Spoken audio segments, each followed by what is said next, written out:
microphone is signal. You weren't talking a couple seconds ago. Send out the bat signal.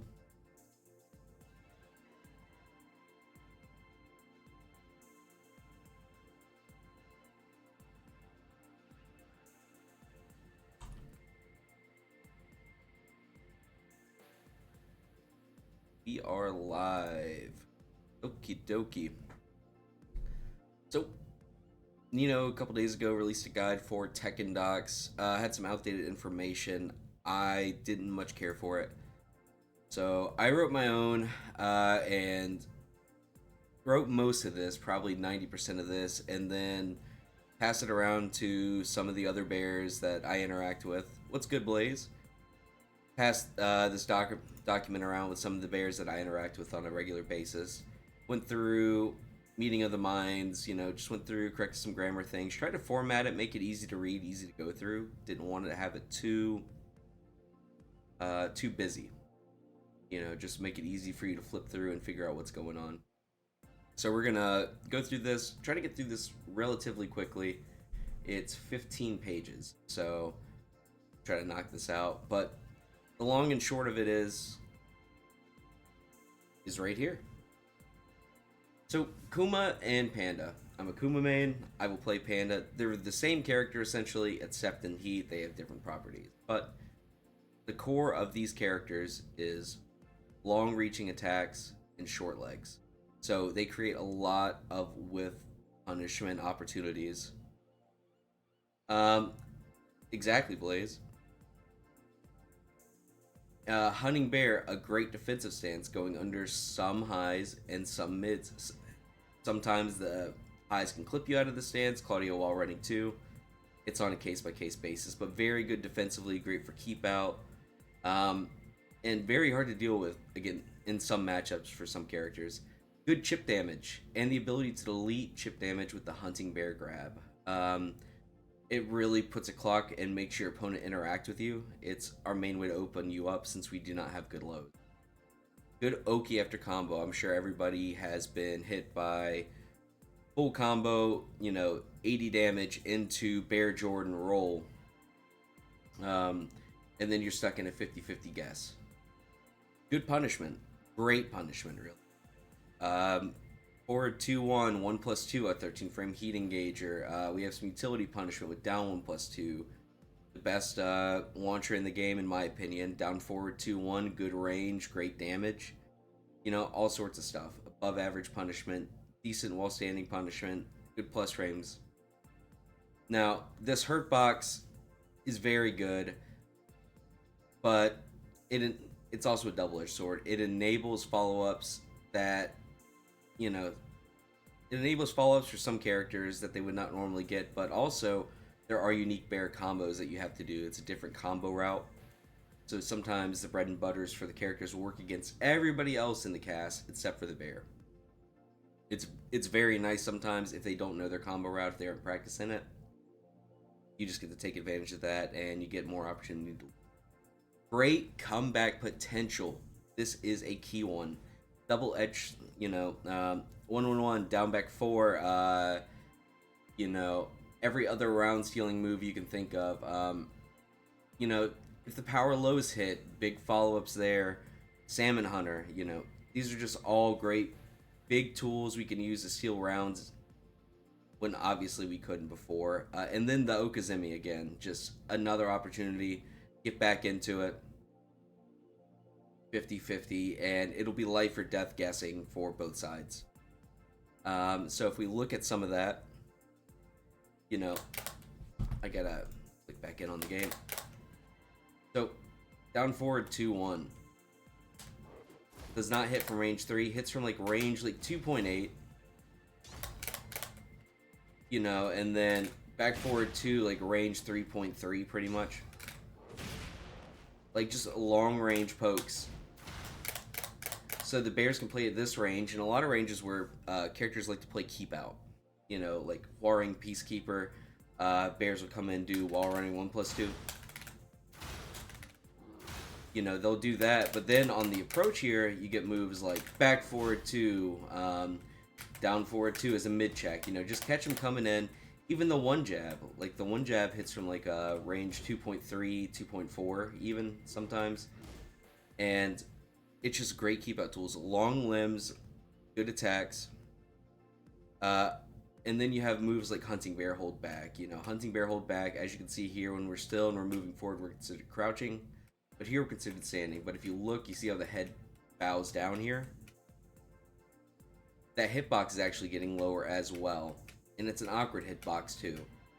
So when we start here, what ends up happening is sometimes a middle whiff on certain frame disadvantages and advantages. Mids will whiff. Sometimes highs will still clip you here because you're considered standing. You can get grabbed out of the stance while holding back. It's just really, really good. This stance has a lot of utility to it. And then, as you can see, the wall running 1+2s, we're inflicting the chip damage, chip damage, chip damage, chip damage. And then you don't duck the Hunting Bear grab. Now you have 6 health remaining. Fantastic. And then after combos, you know, we get all sorts of stuff, not just, you know, the unscaled ender. Guaranteed chip damage ender into Oki in heat. You get all sorts of guaranteed follow-ups. Just great stuff. You know. And then, like, our punishment.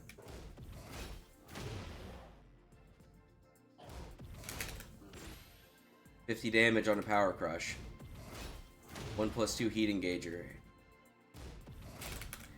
Knockdown into Oki. So these are just all great things that the Bears have. So, and then obviously the counter hit tools, 1-1-1, 72 damage combo with no resources.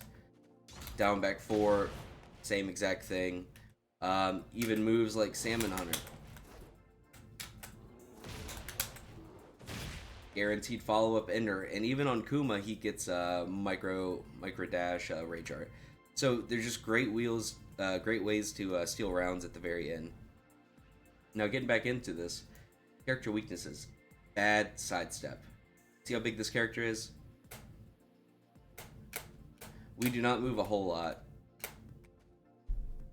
So the Bears can still sidestep. Not enough Bears do it. There are opportunities, and there are actually certain strings that the Bears can still sidestep, but sometimes we're stuck into them and stuck into a guessing situation. Like Leo back 1-4, Huaring's Flamingo stance, we're just stuck there guessing, 50-50s. You know, but it's a bad sidestep, so a lot of times the Bears are stuck into mashing out of pressure, duck jab, 1-1-1, high crushing, power crush, and that's just sort of the offense that we're forced to play. Mediocre non-committal mids, and what I mean by that is, you know, if we look at like down forward 4,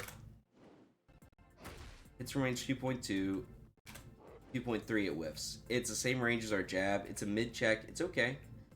I have him on defense, so he's not blocking.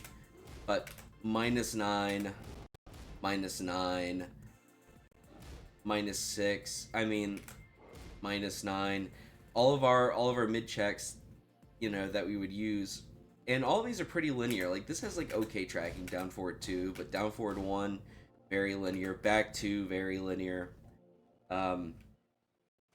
So -8 if we don't finish it, -10 if we do. So we're stuck into using a lot more punishable options to kind of run our neutral and make hard callouts on movement and whatnot. One thing I will say is that the mid checks are kind of mediocre, but the highs are very, very good on the Bear. Most attacks are very linear and, you know, weak to sidestep right, so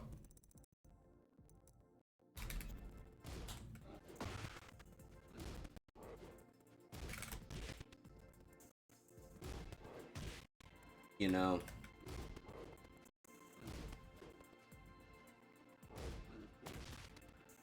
and a lot of times we're only going to get clipped here because we're a Bear.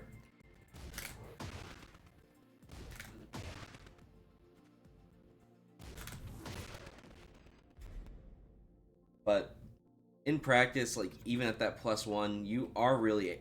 I have been able to sidestep a lot of this stuff.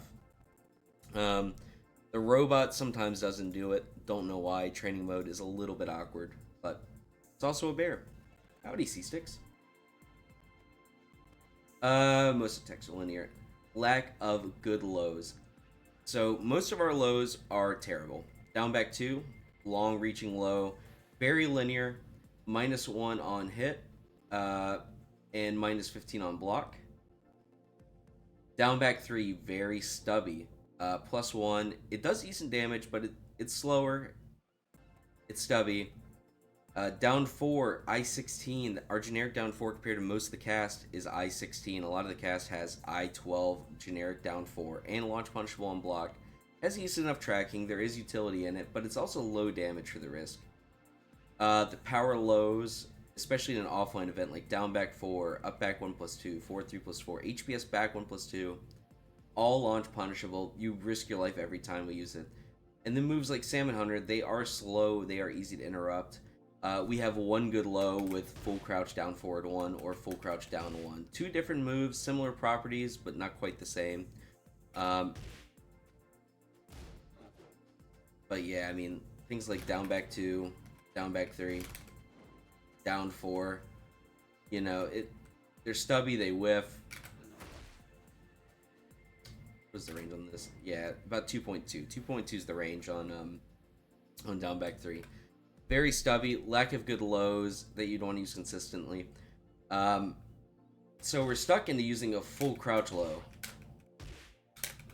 And I say full crouch down forward 1 because the down forward actually gives the move a little bit more tracking to our weak side, which is sidestep right tip.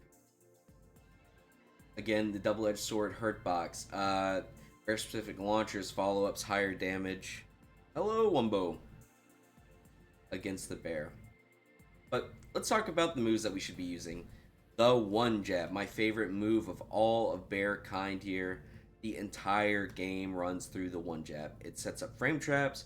It has great range. It's good for keep out. Forward 1 improves the tracking. So I mean, just like 1.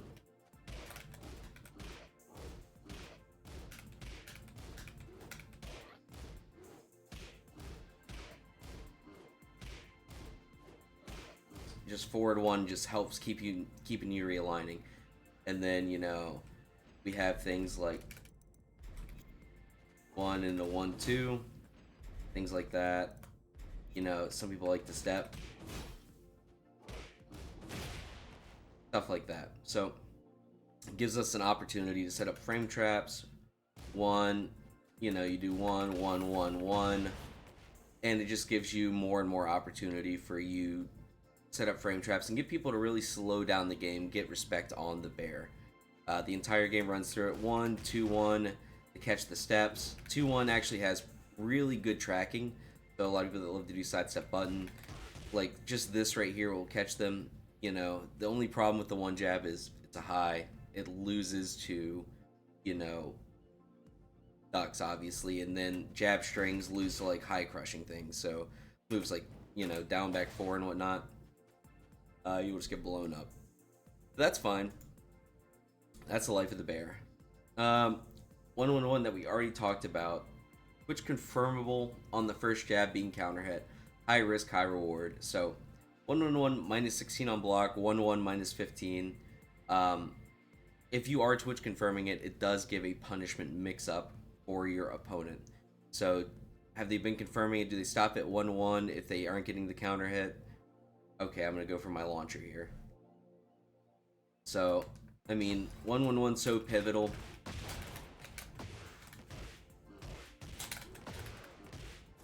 $72 damage. Because I caught you playing out of frame, I used my jab, I called out your timing, called out your mash, and we get rewarded for it.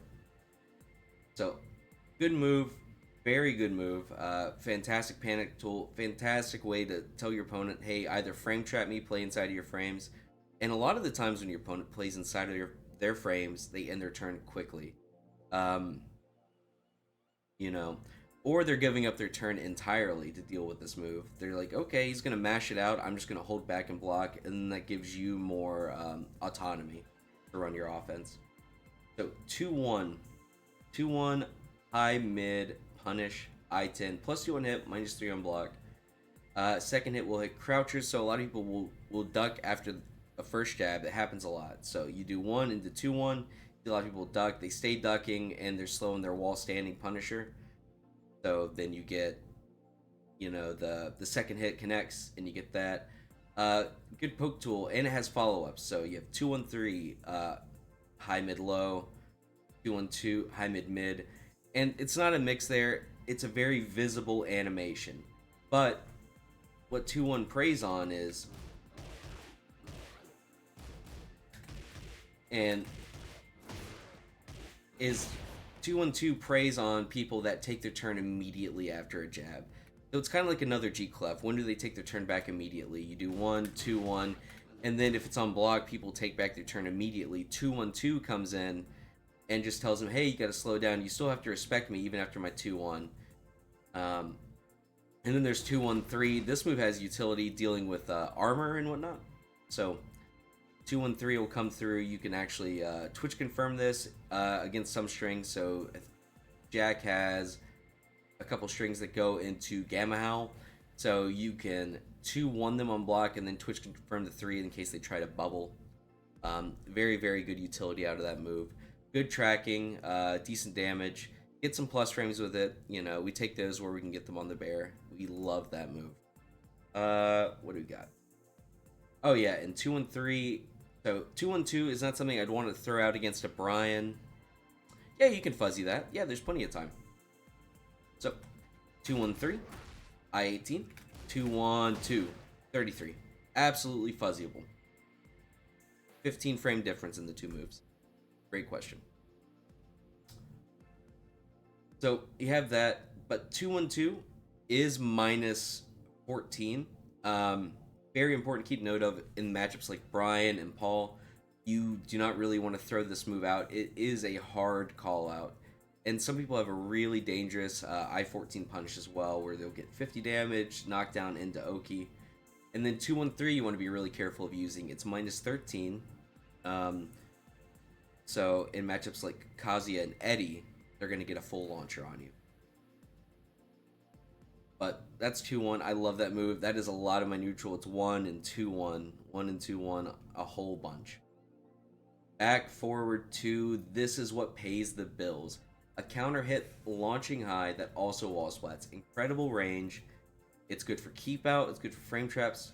Has evasive properties, sometimes making things like jab strings whiff. Gives 9 chip damage on block. Again, adding to the chip damage game plan. Pseudo homing to the right side, but is weak to sidewalk left. The move is only minus 5 on block.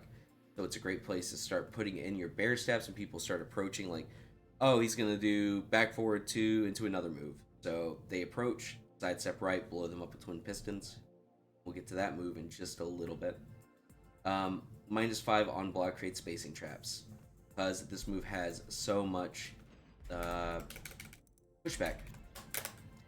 So we come back to 3.3. Okay, we're at 2.7. If you were to try to jab there to immediately take your turn, your jab whiffs and you die.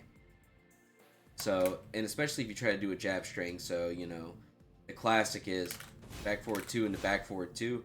Because the startup of this animation, when his body goes wide, when he's turning his body over, he is actually getting a little bit farther away from you, making more moves miss. So very versatile move, very good move overall. And obviously great counter hit tool. So, counter hit tool, launcher.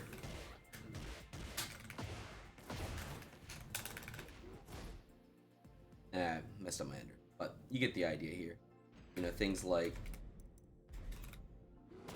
while standing 4, back forward 2, we are plus 6 here. While standing 1-2, plus 6.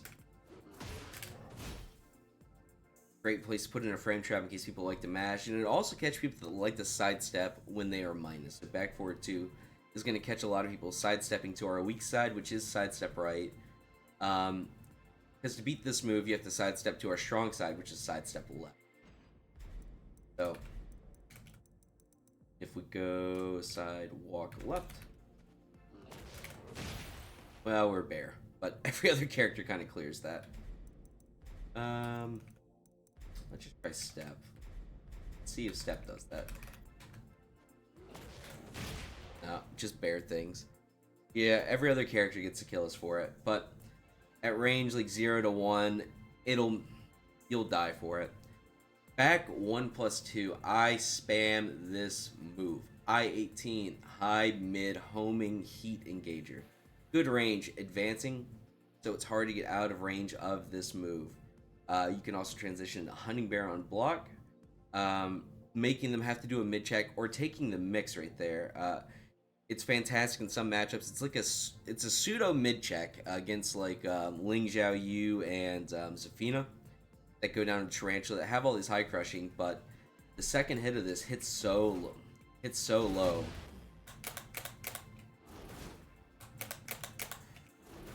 And then we're on the ground.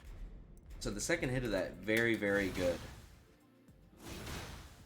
And you have to check it because it's -8 with something I-14 or faster. So at -8, why I say I-14 or faster is for Hunting Bear 3+4 or even back 1.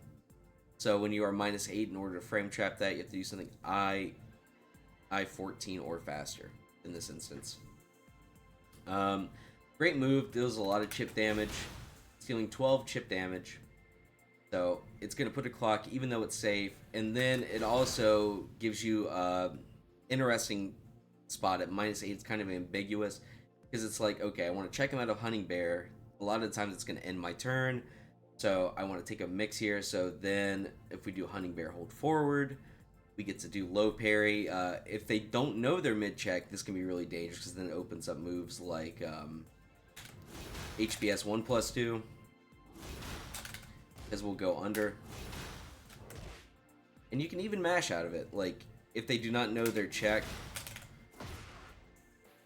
you get to evade some mids, some highs, and really get a lot out of the stance. But have to check it every time. Very good. Full crouch down 4-1. My favorite low.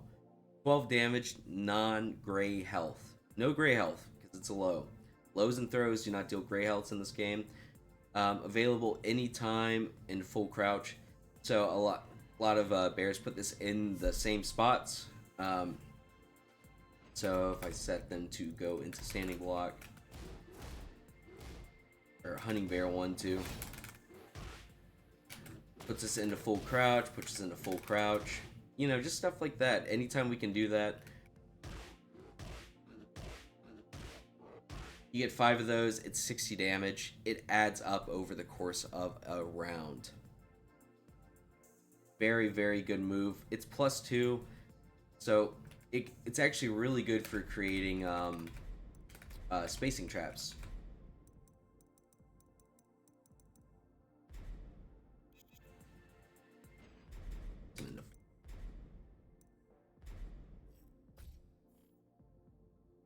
I have to go into the other one.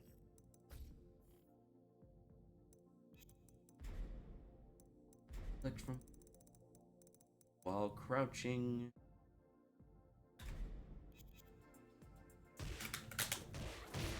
You get to create a lot of spacing traps.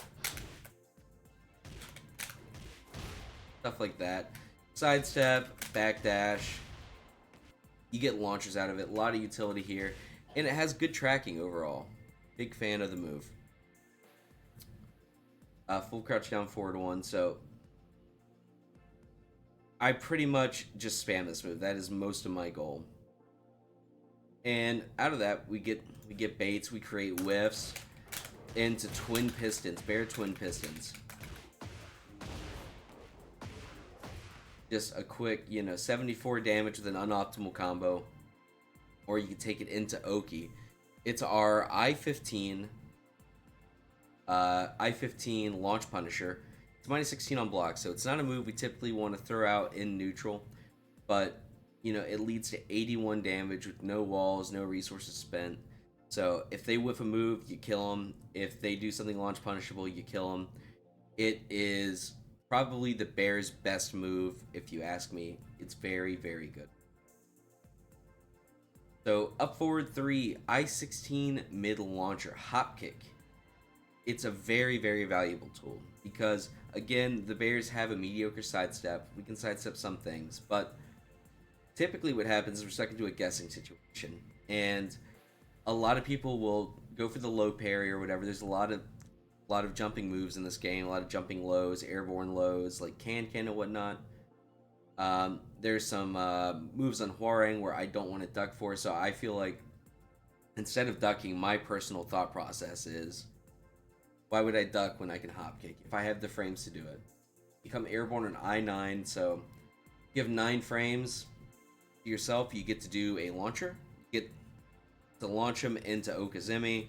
So, and then there's also, we'll get to that in a second. There's extensions up forward 3, but then there's also up 3. So there's up 3, which as you can see is not advancing, right? It's whiffing. I think I have to even sidestep. And that'll actually make it hit on the earlier frame. But up 3 will sometimes be minus 14 sometimes. It's the same move as up forward 3, the advancing hop kick. But this is a lot more evasive because we do not advance our hurt box. The only thing that advances is the kick that's coming out. And it being only minus 13, is a good incentive. It's like, I have a call out on a low, I have a call out on timing here. Let's throw out the hop kick. Let's get a bunch of damage. And then we have one of my second favorite moves right underneath it. Up forward 3-4. Double hop kick. Phenomenal move. If the first hit connects, you get a mini combo. Alright, you can do wall carry. You can take Okazemi on it. And then if only the second hit connects, you get a full launcher. So it's just the same as the hop kick. It's only minus 11. So at minus 11, in most matchups, it doesn't matter. A lot of people are not getting a knockdown punish. They are getting plus frames, and then they run their mix, and then it's your turn again. It's not the worst thing in the world. But then we also have the mix up with up forward 3+4 down, double hop kick combo.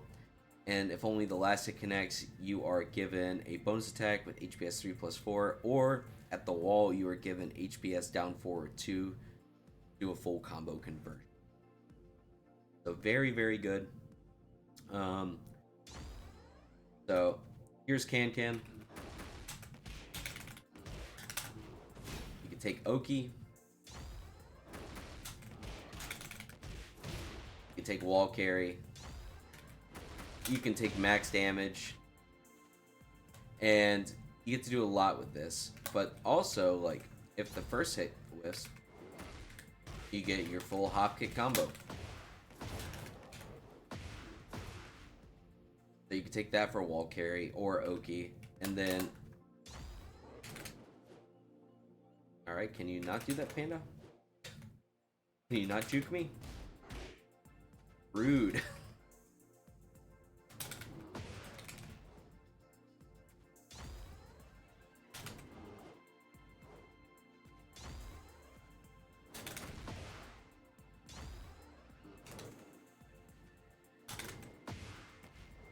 I guess I can't do it. There we go. And then at the wall...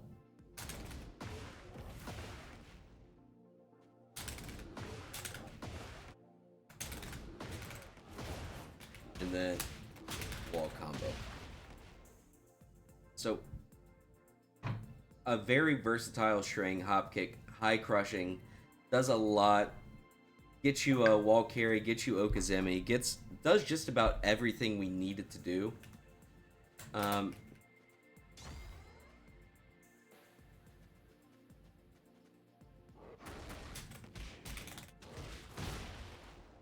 Sometimes that'll be enough to get you to the wall, and then you can tornado into full combo. It does just about everything we need it to do.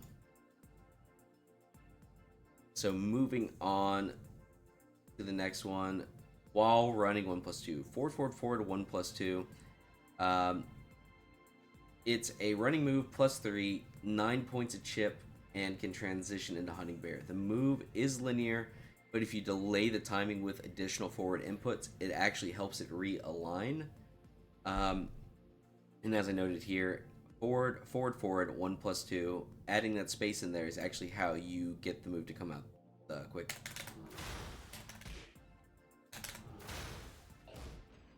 And can you stop punishing? And if you try to do just 3 running inputs, you'll get Moon Bear. But just dealing a lot of chip damage.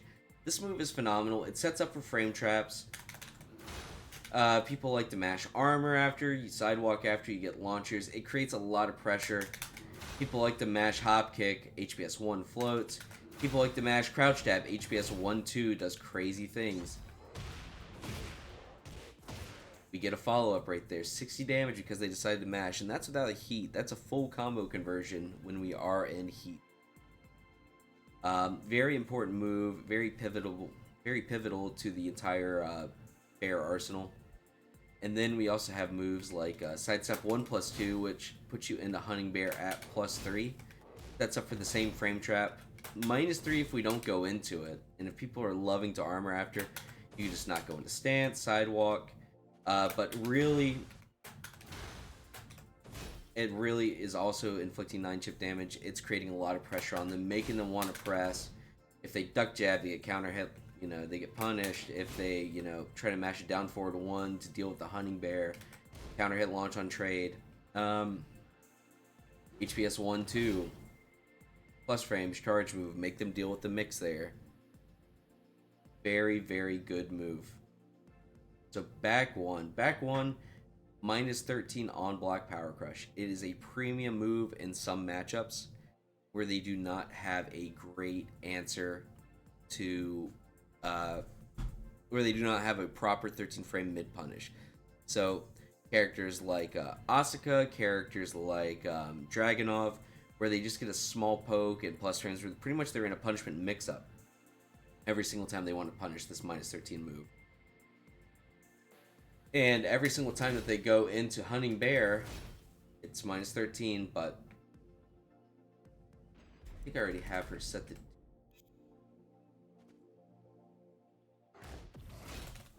+13, right? And the problem is, if you do not go into Hunting Bear, you are actually leaving yourself open to larger punishes, like Rock and Roll Circus and grab punishes. Making them actually do a proper punish is very important. And then sometimes you get guaranteed follow-ups, like in the Bear matchup, we get a guaranteed HPS 3+4. The move wall splats. So if we do back one, it wall splats into full combo. Very, very good move.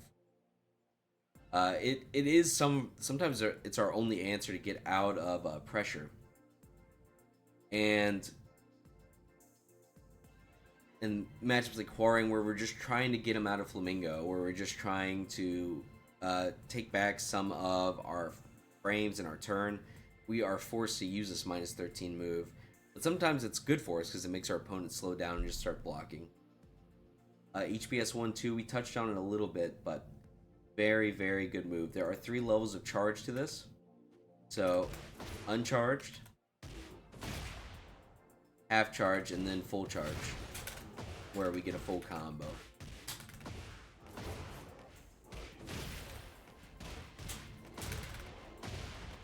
And just like that, it's 108 damage, and no one's the wiser. So very, very good move. HPS 1-2. That is our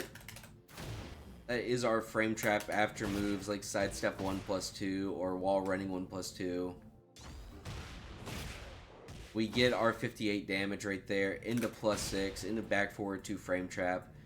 We get to do so much with this move, and it's even like a great keep out move. It even has like decent enough range. It's about 2.5 is our keep out distance. At 2.6 it whiffs, but 2.5 it hits. So it's even a good keep out move. I use it all the time, go into stance raw. It's very, very good. And then obviously in heat, you know, on counter hit, you get a full combo guaranteed. Very, very phenomenal.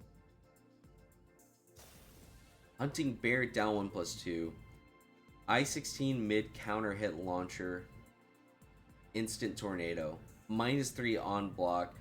But this move is very, very ambiguous in some matchups. So in the Bear matchup, HBS down 1+2. On block is very hard to deal with. This change in Season 2, we do not have a great answer. Check the Bear out of it. So we are kind of in a guessing game every single time that we want to check the Bear. So let's just show an example of set punishment. So at -3, you know, at -3, typically you're like, oh, okay, I just mid-check the Bear.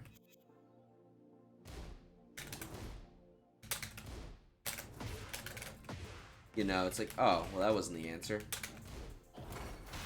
We absorb it, only -5. Okay. What if we just go over the mid as well? So this move is very, very ambiguous, and then, as I said before,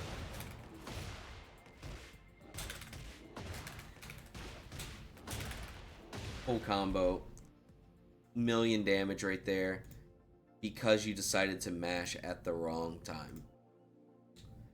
Great keep out move. It is farther range, so it's a range about 3.1. So you can really use that as a great keep out tool. You know, they're over there at range 3.1. Bump, 70 damage. Quick and easy. Get them to the wall. What's good, King Serverbot? So HBS down 1+2. Premium move, ambiguous, and then even, yeah, I have him on standing block, and then it's usually -3, but if we mediate like we did right there, it's +1 because it hits on the latest active frame. So if you meaty this move right there, it's really, really ambiguous as to whose turn it is. Quite good, quite powerful. Yeah. UCF 2-1 I-17 mid long reaching heat engager. This is a punishment tool. This is a keep out tool. It is Twitch confirmable, so you can actually throw this out to try to get the heat engagers later. But Jack's back 3 or Asuka's back 3, Jack's back 1+2. It's a punish even on tipper, and the QCF input is actually bufferable. The only -10 as well. It's quite good. And then the QCF 2-1, and it's far hitting. It's from range. What is this, like? I think it's like 3.25 or something. Yeah, about 3.25 is the tipper. Very, very far-reaching move into heat, into Oki, and once the Bears are in heat, that is when the offense gets rolling. Half circle back forward, 1+2, rock and roll circus. It is a 50 damage grab when it connects. Get 10 additional points of damage if the opponent hits the wall. If they land in front of you, you get face down, feet away, 1+2. That is the low get up, or you get the wake up low kick with a wake up 3. So essentially at I-11, you can treat this like a giant swing. So right here at the wall. Boom. And it did more than that. It dealt 56 damage. But right there at the wall, very versatile tool. Not enough bears use it. It's an awkward input, but you can buffer it through jabs. And it comes out at I-11. It comes out at I-11, which is a very important thing. So, like after while running 1+2, if you go for a regular command grab, let's say that a lot of characters like the hop kick.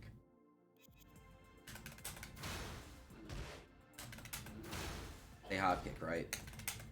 And you go for your regular command throw or just a generic throw. That's going to beat it out by 1 frame because this is actually coming out at I8 and most hop kicks are airborne at frame 9. So it's a very good tool. It's going to make people start stepping more, start backdashing more. It's just another frame trap we can use. Use it after your duck jab, buffer it with jabs. You just could throw it in anywhere. And then finally, my last top move is HBS forward 1+2, the bear grab from stance. This used to give a guaranteed follow-up. This deletes gray health. So the startup to it is ambiguous. As we see the startup to the walk animation, like walk forward, it's very similar. So it's easy to hide, but it is seeable. And if you are playing with audio, there are audio cues sometimes to help you distinguish this. Kuma makes a little grunt, probably 3 out of 4 times. But it's similar. It's a similar startup to that. It is like a micro mix-up, but I think that the animation is really different. There is a 1 frame difference on this. HBS down forward 1 comes out 1 frame sooner. So if you are a robot watching this, you can fuzzy it for 1 frame. Highly recommend if you are able to do that. Deletes gray health, does 30 damage. Used to deal 40 at the beginning of the season. Now it's down to 30. And what else? Down to 30, and there's no follow-up like there was in Season 1. In Season 1, we had down 1+2 booty follow-up. So it used to be like 60 damage if you didn't duck the grab, but the animation wasn't hidden as well. So they got a big buff in Season 2, more usable. So, you know, you do, you know, back forward 2s or whatever. He has 19 points of gray health, and it's gone. Okay? And especially in this patch where there's 20 additional health, so there's a possibility of 20 more gray health, this grab becomes a whole lot more impactful than it otherwise would. Heat moves, the fundamentals of the bear. So, for our heat engagers, we have 1+2, QCF 2-1, back 1+2, forward 1+2, and HBS 3-4. So, 1+2, it is our 13 frame punish. It's very, very good. So, I have them on. Let them do standing block. Right? +9. They do back 1 or any -13 move, and now they're heat. It also wall splats, even when you get the heat engager. And then you get a follow-up in heat. So you get 44 damage. It's the same as doing wall running 1+2 if you do Salmon Hunter. Either one works. The Oki is better for wall running, so preferably you would do that, but either way. Very, very good move. QCF 2-1, I-17 mid Twitch confirmable heat engager. We just talked about it. Very, very, very good move. Long reaching, can use it for keep out. Bump, bump, bump. Get to the wall, get a full combo, kill him dead. Very, very good. So QCF 2-1, big fan of the move. I really enjoy it. Then we have back 1+2. High mid, our chip damage move. We should be using this a lot in every single game we play. Back 1+2. Really, really good. So, have Panda stop hop kicking me. So back 1+2. +9 into Oki. And then we are given a combo route. You know, whatever. I forgot how close I was going to be to the wall. But given a full combo off of the heat conversion, it is a very, very, very good move. It's going to deal with people trying to side. You can use this on approach. People are trying to sidestep your wall running 1+2s. You just use it in neutral whenever you're just like, I want to throw out a safe move that's going to hurt if it hits. And then also this move, wall splats. just like QCF 2-1, I believe all of our heat engagers will wall splat, which is something that a lot of other heat engagers don't have. The wall running 1+2, the cornerstone of a bear diet wall running 1+2. It's all about the bear headbutt. Full combo yet again. Full combo conversion.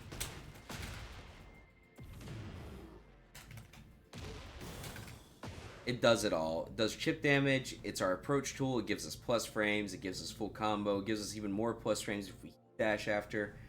You can do this for hard combo follow-ups. It's a very, very good move. And then we have HBS 3+4. So it gives us the same follow-up as 1+2 heat dash. So we do this. It's a little bit slower. It's a little bit harder to use, but it's actually quite good when used in tandem with like HPS down 1+2 if they don't know their check. Yes, you should get some white monsters. You deserve it. A white monster for a white monster, C-Stick.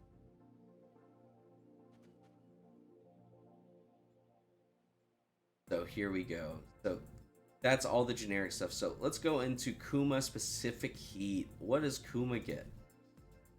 Everybody knows what Kuma gets. Electric.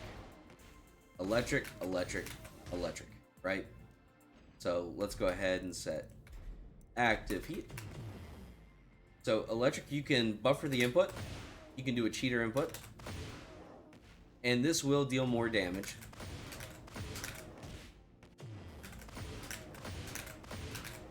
You don't actually have to go into crouch dash. You just get to buffer the input. You don't even need the neutral there.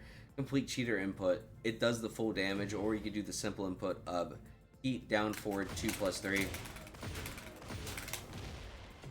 You know, whatever you want to do right there. But it high crushes from frame 6 to 12 on the traditional one. You know, and you can duck it right here.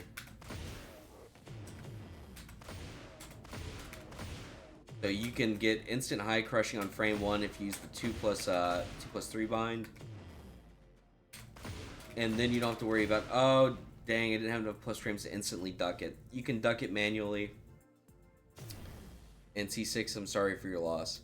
You can duck manually, get the high crushing immediately, and then you are high crushing all the way from frames 0 through high crushing through frames 1 through 12.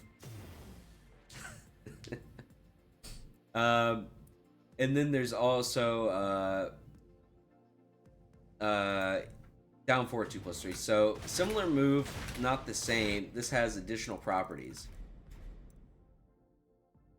So if we set the robot to do like back one after heat engager. So we get into heat engager. Let's turn off heat. The utility in this move comes that it breaks armor.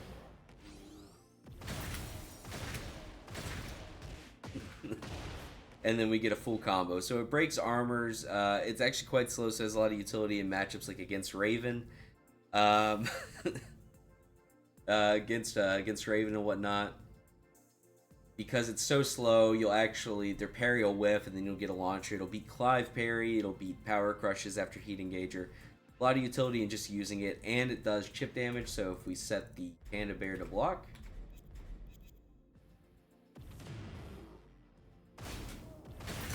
and it does 10 chip damage, right? 10 chip damage on block. Quite a good move. Quite a good move.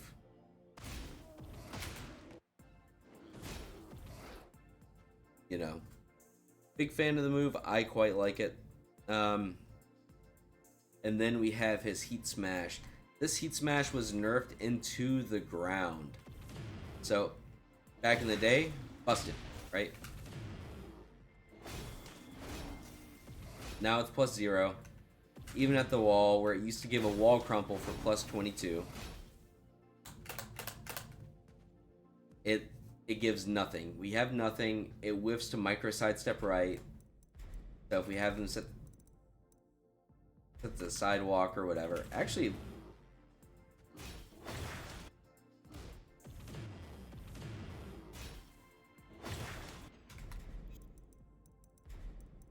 think it's just to the right. I think it still has its tracking to the left. Yeah. Just gone out of there. So it whiffs to micro sidestep right. It was a premier tracking option for the Bears in Season 1. To the right, and it deals chip damage. You know, it still does that. But for the most part, instead of taking the chip damage on this, I would actually recommend a lot of the time you just do 1+2 heat that. It does 7 chip damage instead of 10, but you actually get plus frames. I did say that. I did say the King Serve bot. But that's pretty much it for the Kuma specific stuff. You know, you get unique launchers, you get some high crushing properties, you get some armor breaks with the charge, and that's what makes him really good. Also, electric resets neutral. So 2.8, 3.1. So neutral's just completely reset right here. If they press a button, like you could just do hunting, go into hunting bear after, make moves whiff, back forward 2, catching sidestep, but if they backdash at that range, you just die because you whiff. So it's a really good just like get off me tool. Just like, okay, whatever, neutral's reset. Let me just restart everything. But that's pretty much it for Kuma Bear. Now let's get into Panda Bear. We are actually going to quick select and we're going to swap off of Kuma to the Panda. Sir Heat is actually a little bit more in depth. Kuma gets a launcher and a fish, and Panda's busted. So when she is in heat, set active heat, she gets access to Soshumi.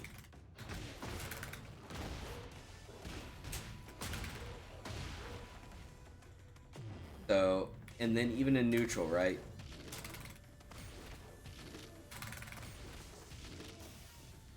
Right, so she gets that, you know, you can just do it 3 times, and then the last one, just take your punish. And then you get into the mix-up. You catch him ducking there, because you've shown the double grab.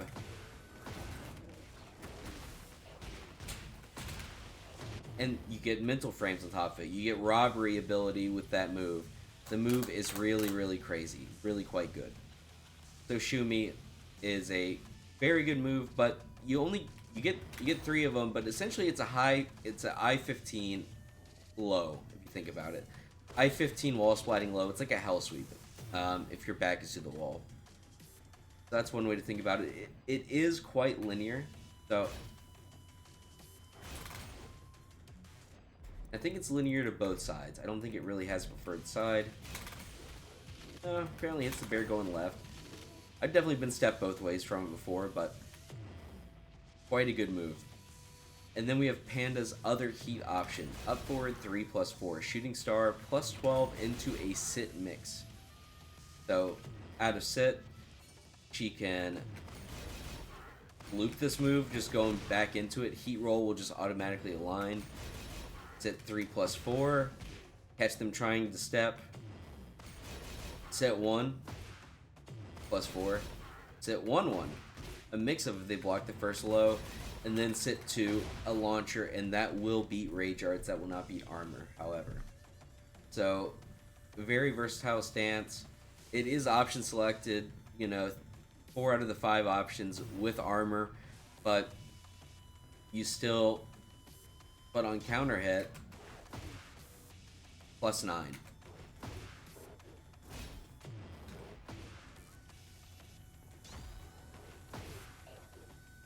And then if you sidestep left, follow-up will whiff, but +9 right there, they can't armor, they can't do anything. So if they mash there, if they are not sidestepping, you get a free, you get this pretty much, wall standing 1-2 in heat. That'll wall splat from mid-screen. Insane pushback, insanely good move. Sit 1, and it also doesn't deal gray health. Look at that, just 15 damage.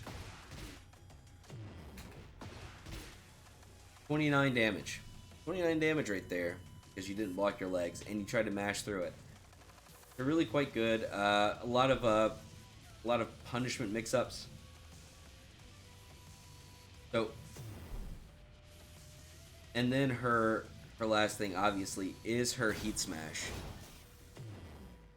Plus 9 not going into stance. Plus 13 going into stance. Plus 5, plus 8 going into roll. So at plus 8 you cannot frame trap, armor, or rage art with anything, but you can with that. I-10 startup on roll 1+2. This is our true frame trap option, making the roll mix real. And then, you know, you also have, you know, you can do this right here. That'll frame trap every single button that they decide to press. HPS down 1+2. If they are respecting you after the King Servbot special.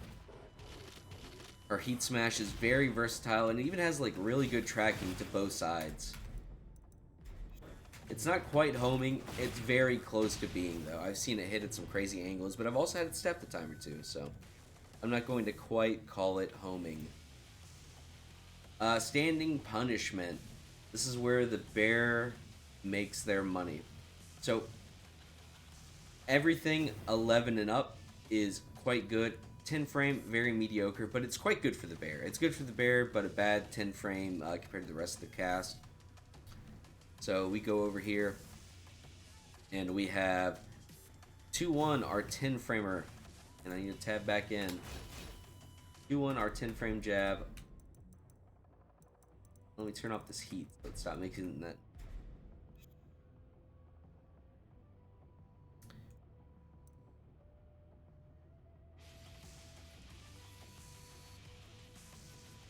Oh, on the Heat Smash?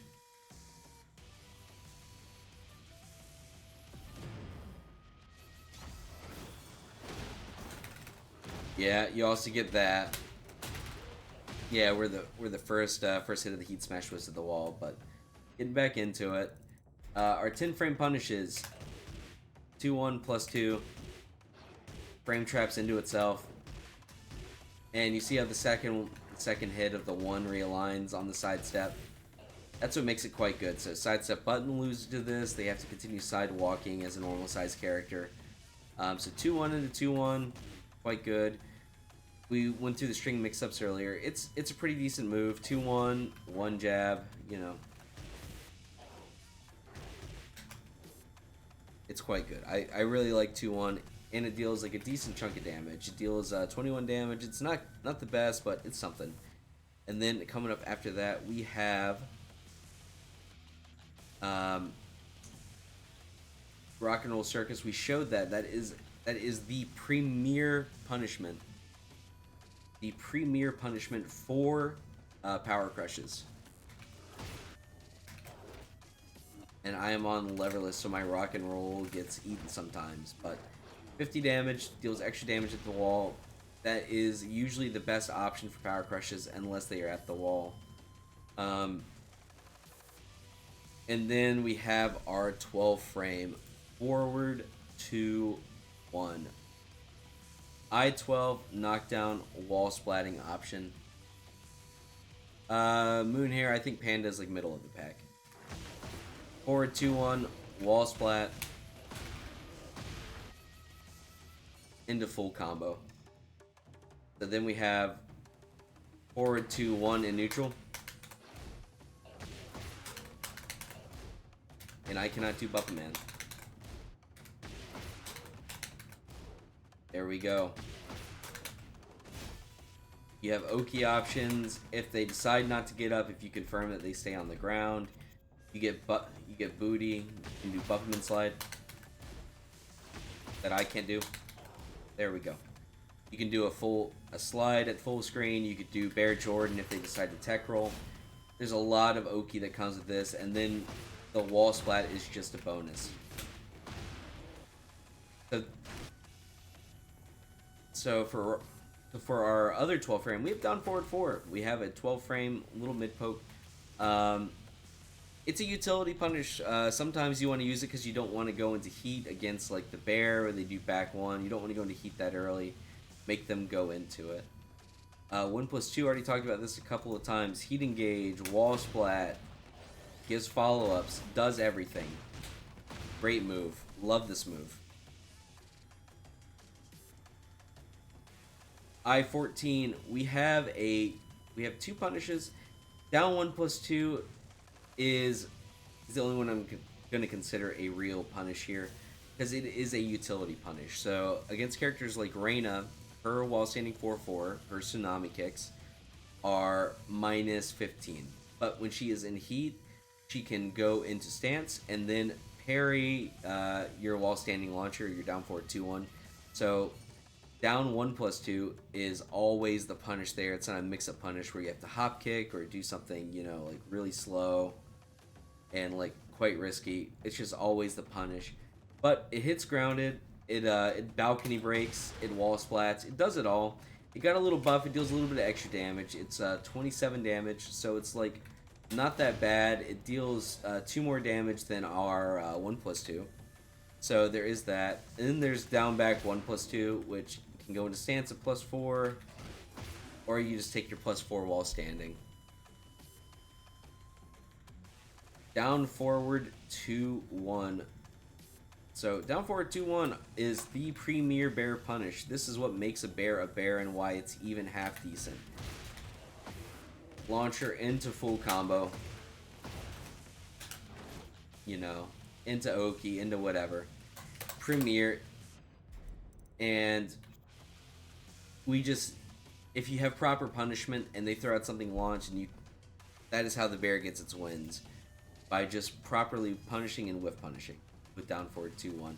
And then there's back forward 2, so some moves have a lot of pushback on them. And not in the bear matchup, but in some other matchups, forward 2, might be a little bit far. Back forward 2 is gonna catch at these farther ranges, like Paul's Death Fist or Jack back 1 plus 2, or anything like that. Back forward 2 is always gonna hit. That is our farthest reaching whiff punisher. It is quite good.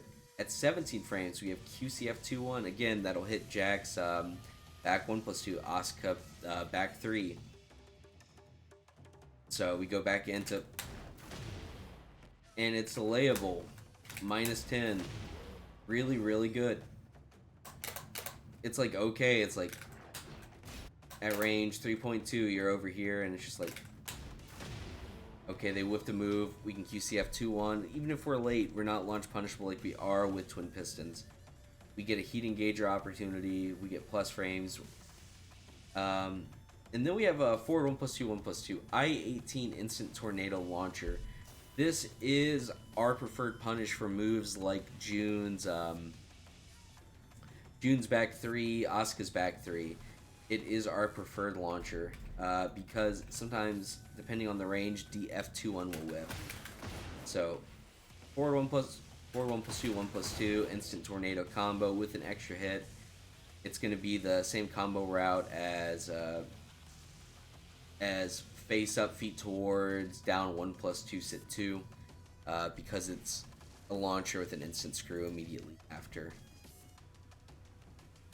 And then forward 2, I-20. This is as quick as you can do it is I-20. Because it's a forward input, you cannot buffer the second forward because it's forward 2, and not forward 2. So it's forward 2.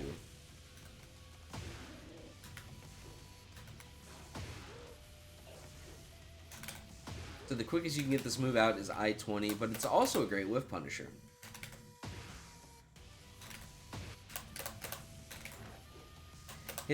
Hits from just shy of like range 3.3, so it's quite good.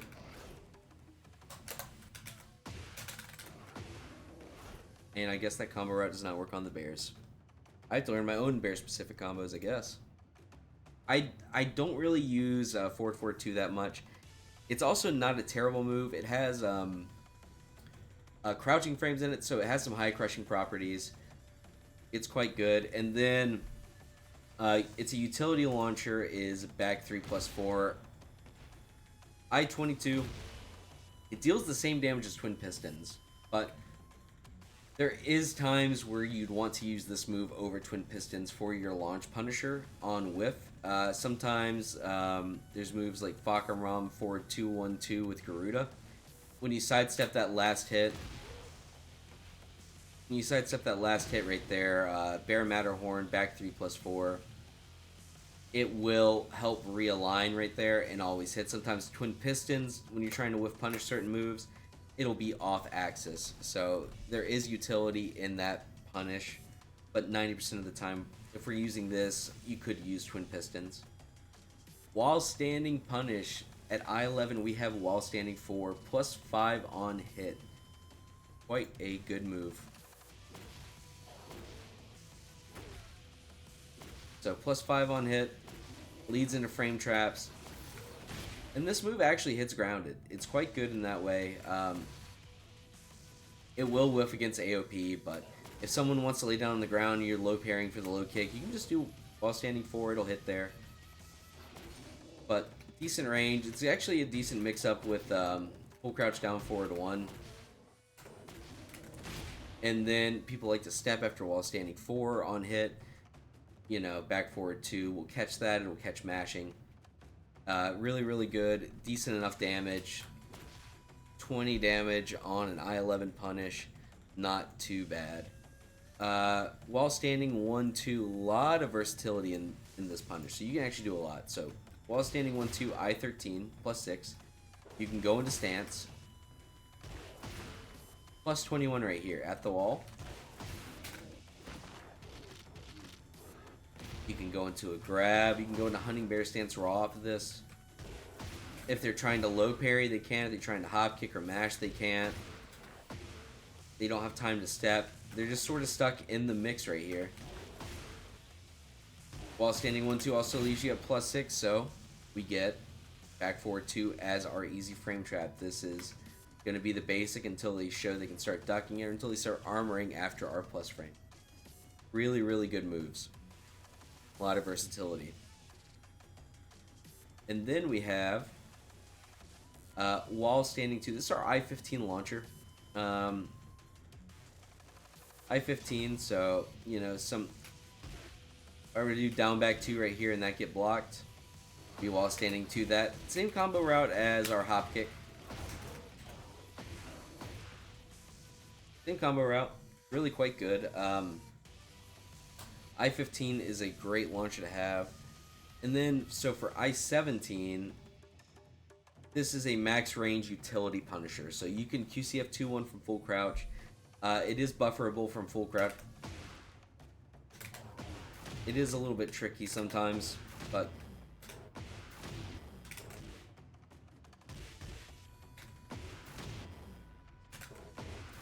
so if you duck a move or they do a move and you're ducking and they give you a lot of, the move has like pushback or the move whiffs or whatever have you, you can also do that. And that is also like a pretty decent mix with full crouch 1 as well in neutral.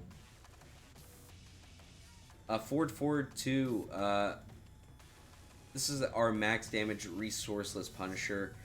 I-20 the quickest, the same thing, because it's forward, it actually crouch cancels.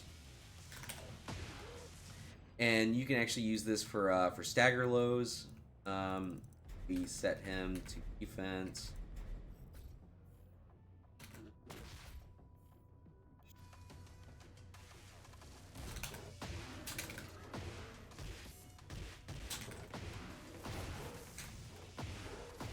$82 damage.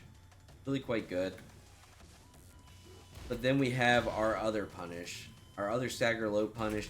Same damage as twin pistons. And then you get the unscaled ground right here if you wait just a second. Deals 3 additional damage. 82 damage. So really quite good. Really a fan.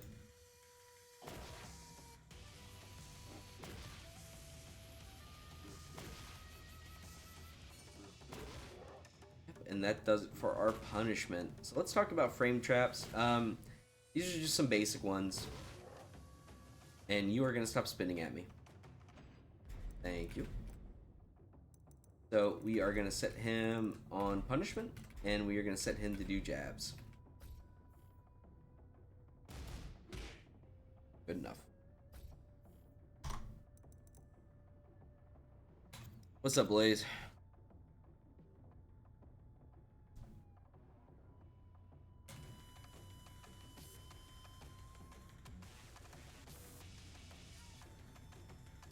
Blaze, you have a question?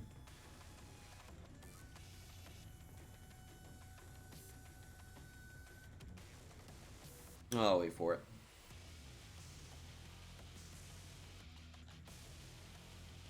So for big stagger lows, other Mishimas can crouch cancel electric punish. Can you do that with bears or no? Yeah, I mean we could crouch cancel twin pistons. We could do forward forward 2 while standing 3+4. I mean you could crouch cancel for a bunch of the punishment here. It just all depends. Crouch cancel electric is just optimal for the Mishimas. I think that's their max damage. Yeah, pretty simple. So we have him set to block. Let's go through some of the simple frame traps. So 1 and a 1-2. Classic. +1. Everybody loves to press on the jab. And then if you're really calling it out, take your 72 damage from the G clef. This is probably the most common one we'll end up using. And then +6 right there.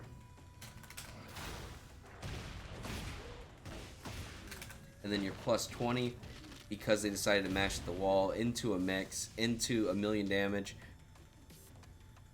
Sidestep 1+2. It's the same thing as wall running 1+2.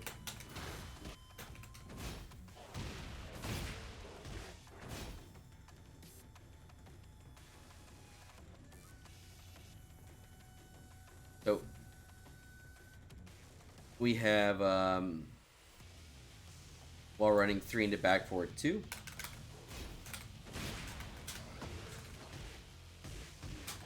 And this move is actually really interesting because it has a lot of utility because of the pushback. You can actually not do anything after. And it deals 9 chip damage just like our wall running, but we're +7 instead of +3. So it's really, really good. So that in the back forward 2, that's a pretty decent one. I use that from time to time. I use it more at the wall because of the pushback. I want to give them nowhere to step, so to make them kind of fight me ahead.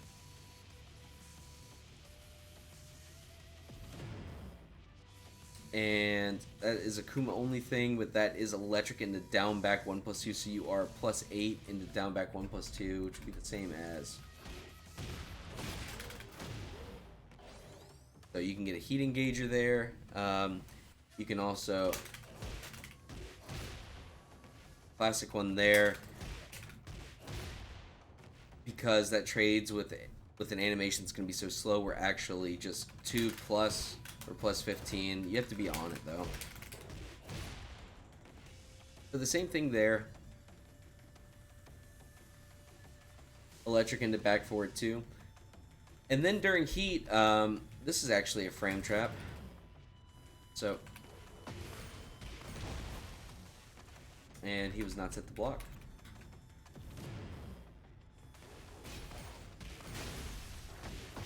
They have no option other than to block during heat when they get hit with set 3+4.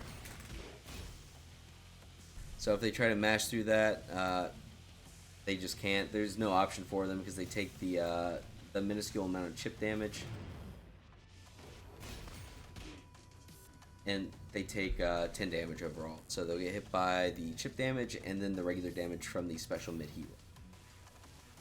So that is just some examples. There's a lot more of them as moves become on hit as they're unblocked. So we have some on hit, on block stuff. So 1 back forward 2, 1 into back 1+2. I showed you that. 2-1 into 2-1, a classic.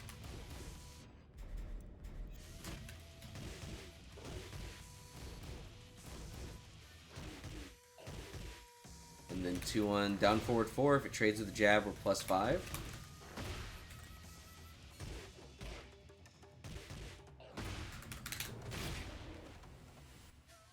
And then on +5, I am playing on a Citrix Moonir Panda. So on +5, you can do back forward 2 for the frame trap if they try to continue the aggression when they trade there. So it ends up working out in our favor. Down forward 4 on hit, and the back forward 2. This mid check is really good. It's +7. You get counter hit launchers. Oh, nice. While standing 1-2, HBS 1-2. Just all of these down back 3 into 2-1, or 1-2, or down back 3 into 1-1-1. You know, just all these little frame traps just add up during a game. Add a lot to the mental stack. Very, very important to make your opponent play honest. Make them play patient. Couple of sample combos. I've shown a couple throughout the video here. We have... This is going to be our DF2-1 combo, our Bear Twin Pistons. This is the same for a lot of our combos, but what I want you guys to look at later is when we get to this, and I will pull it up in here, is in the Bear Discord, there is the Bear Combo Bible. So these are all of the bread and butters. These are all the links and follow-ups for each of the moves in the Bear list. All the mini combos, the heat specific combos, and this is a great resource that everybody that plays the Bear needs to go through and learn from. Very, very good. Very good stuff here. Oath, I think, compiled this whole list. He did a great job on that. But the most common one you're going to be seeing is, you know,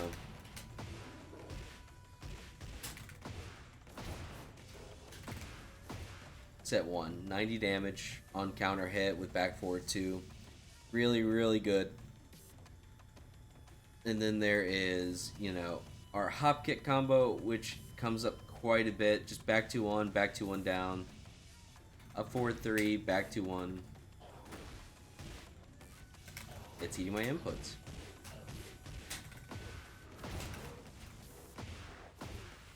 For 66 damage. Just keeping it nice and simple. Max damage, resourceless combos. And then there's, you know, 1-1-1.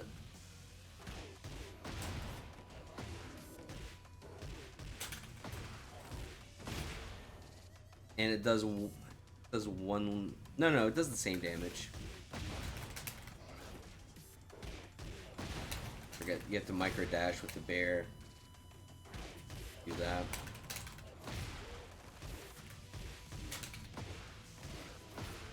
$71 damage. It's the same as that's the new Season 2 combo.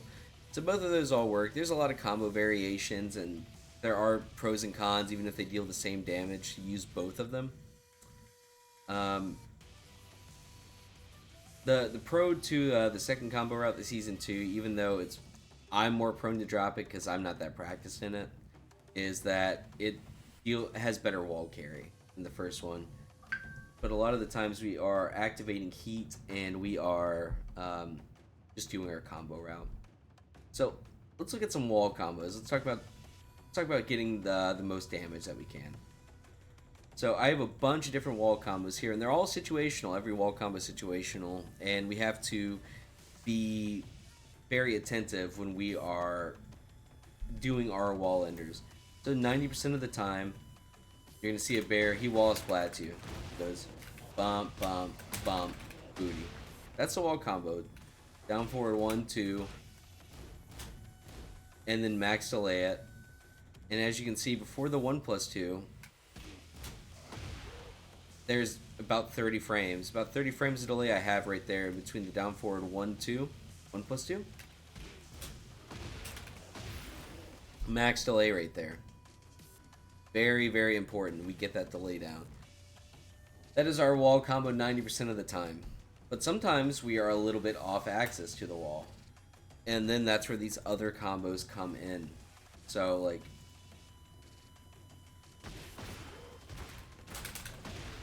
2 down forward 4, but 1 down back 1+2, 1+2, 2.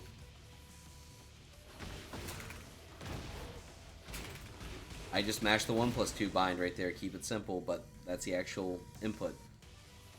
That one you use when you don't want to drop the wall combo, when you're just like, I just need a small combo, I don't need it to be max damage, I just need the combo to work.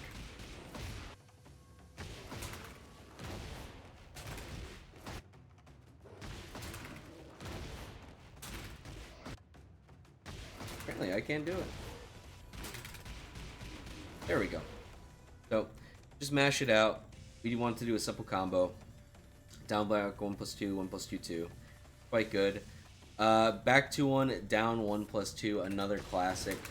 Instant tornado, back 2-1, 1+2. Down 1+2. Keep it simple. I like it.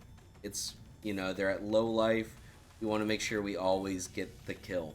Always get the kill. We want to max damage our wall combo. And sometimes we can't get the max damage with our first combo. This is our best combo. So we are forced into doing these other ones. But sometimes you want to just keep it simple so you don't have to worry about dropping the down 1+2 after. So we have back 2-1 down. And then during heat, if you really want to keep it simple, back 2-1, roll 4. Also deals a good chunk of damage. And then we have back 2-1, roll 4. And that's going to deal the same amount of damage in the very end.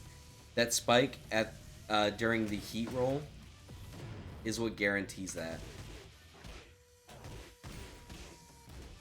So when you hit somebody in heat, it spikes. So see how that guarantees that in the very end. And that's a lot of our wall combos. There are some other ones you can use. There's 2-1-2. There's whatnot. For our 2-hit wall combos, you know, so like sometimes you'll do a wall ender where you already eaten a wall hit. You see how the bear is able to tech roll through it. So this is where we would have to do like down forward 4 butt. Or what I like to do is, and then you're in the hunting bear stance and a little bit of Oki. Or even you could just do down back 1+2, 1+2.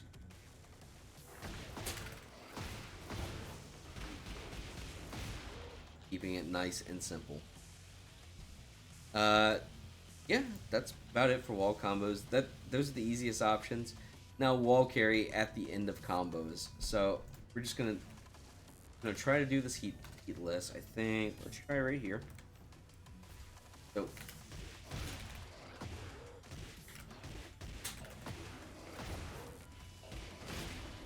we have options like that. Then if we move a little bit closer, bump, bump. He's a big body, so it's a little bit hard, but up to is going to be our shortest wall carry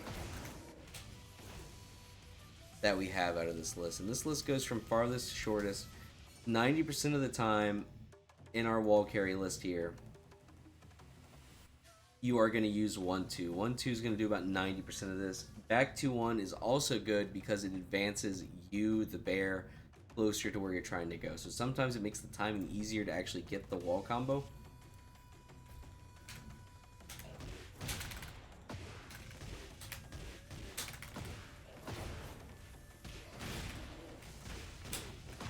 But if we can get the combo every single time, if we can get to the wall every time, we're gonna be dealing more damage and we're gonna have less interactions.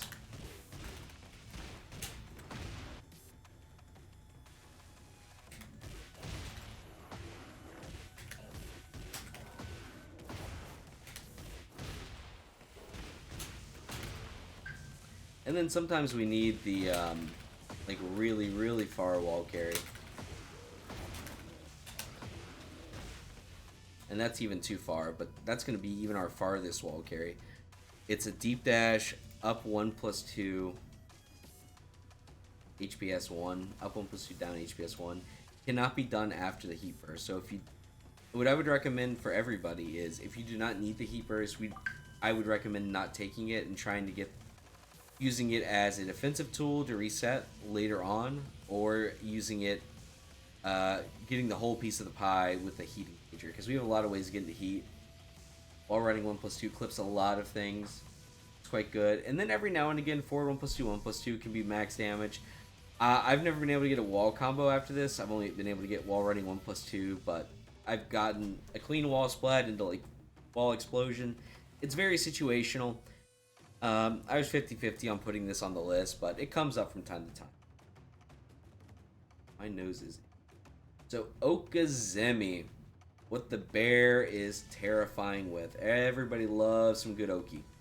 So, if you've been playing some online ladder, if you've been playing ranked, I'm sure you have seen the bear use forward 1+2. Moon bear, bear, Jordan, falling bear, whatever name you want to call it. Forward 1+2.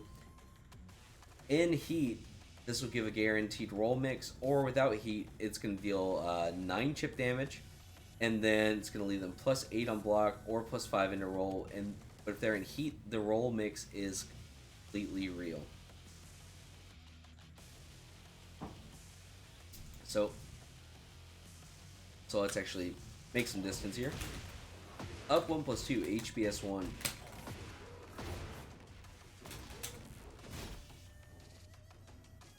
Grandoki.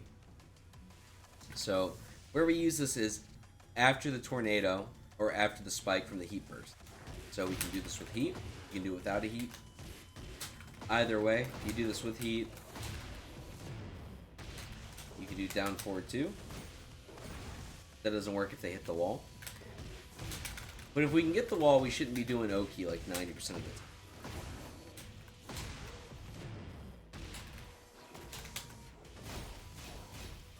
You know, and then they're stuck into a 5-way mix with a high guard break of roll 1 after the roll. So they have a high guard break, they have a low, they have a mid launcher. There's a special mid launcher that's only going to hit on counter hit. I believe you can even low parry in this stance and you'll be fine. Crouching block. Yeah, it makes them stand up. And I think crouch and approach also. Crouch and fall. Oh, no, you can't low parry. So down back would also deal with that. But that's going to deal with the mashers on the frame trap for roll. So if we read through this, Bear's forward 1+2 is a ground hitting normal hit launcher that deals chip damage and is +8 on block in Hunting Bear stance, or +5 in roll. All these properties combined make it the perfect move for Oki. One of the only moves in the game that will literally cover every option the opponent can do on wake up while still having advantage on. So that is what makes this move extremely, extremely crazy. +5 into roll mix at the end of season 2. They're just really different. You can't. They have their own good and bad matchups. But forward 1+2 is really, really crazy. It deals chip damage, so there's a lot of combo routes to get you into this. That's why we use the bind, boys and girls.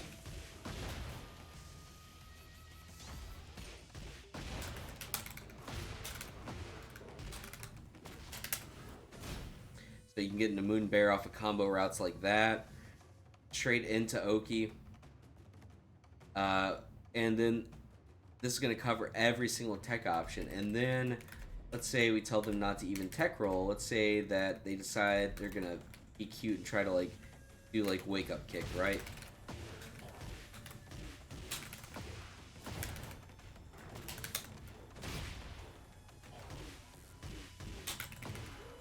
This is a suboptimal combo, but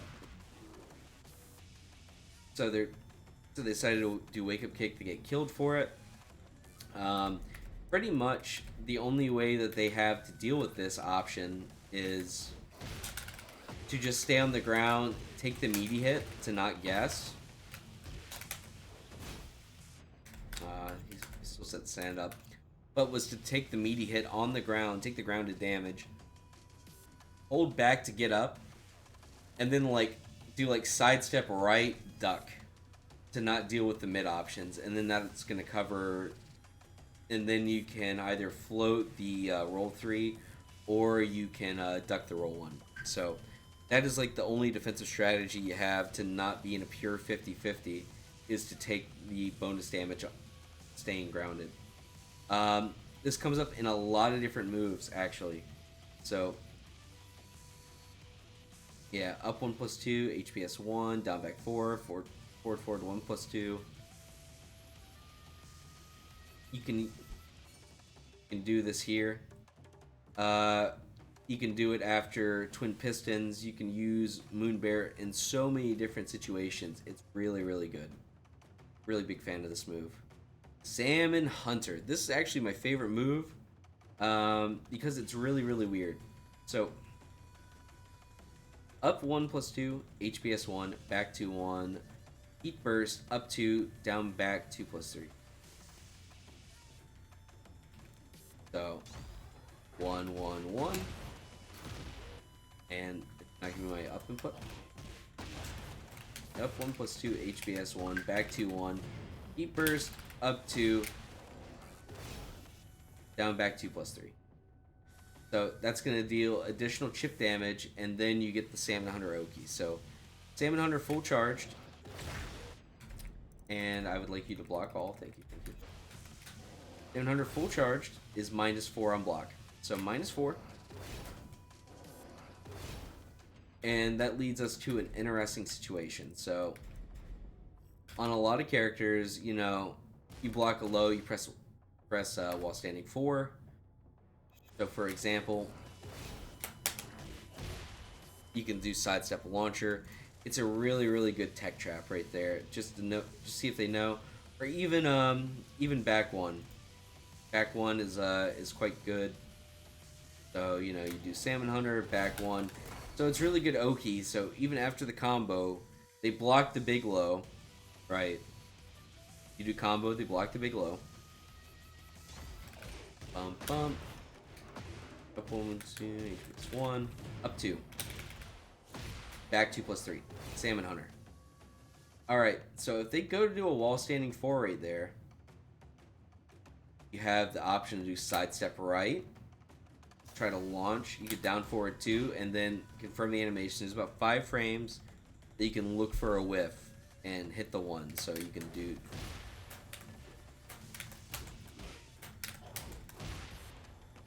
And it's not hit confirmable, but it kind of is because you can notice the startup of the animation and confirm the whiff. It's really, really good, but you're not able to hit confirm it because you're pressing the button before the first attack connects.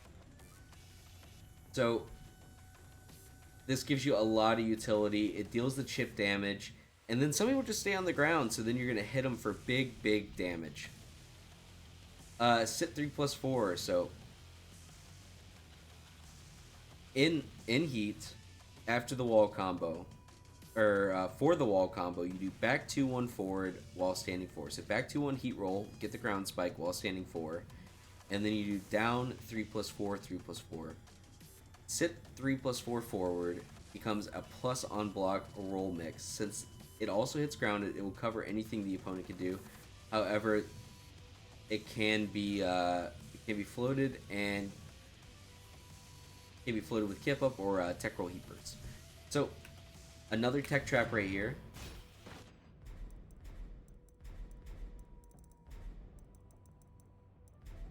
What do they call that? Call that quick recovery, I believe.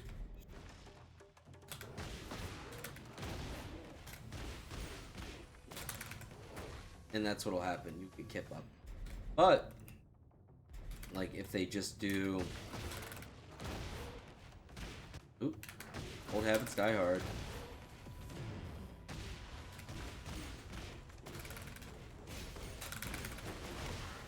Catch them ducking, they guess for the high guard break or the low or anything. They are in a complete tech trap right there with sit 3 plus 4 into a mix. And when you have Panda, you have access to a safe mid with shooting star.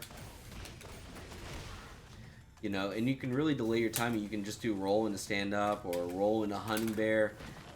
If they are really respecting the stance, you can do a lot of weird things right here, and it's just great for Oki. So you can make them do an immediate guess. You could do even just a roll into wall standing 1 2, and they try to mash on the second hit of that. They're like, well, now I got to press because they feel pressured at the wall. You know, you can get a wall spot with wall standing 1 2. There's just a lot of utility right here. So this comes up a lot. This is really, really, really good. Big fan of this. Use this almost every game I play. And then sidestep 1+2 down. Going in a hunting bear stance after sidestep 1+2. So let's put Kuma back on just side Ukami left, right? So you do bump, bump, bump, and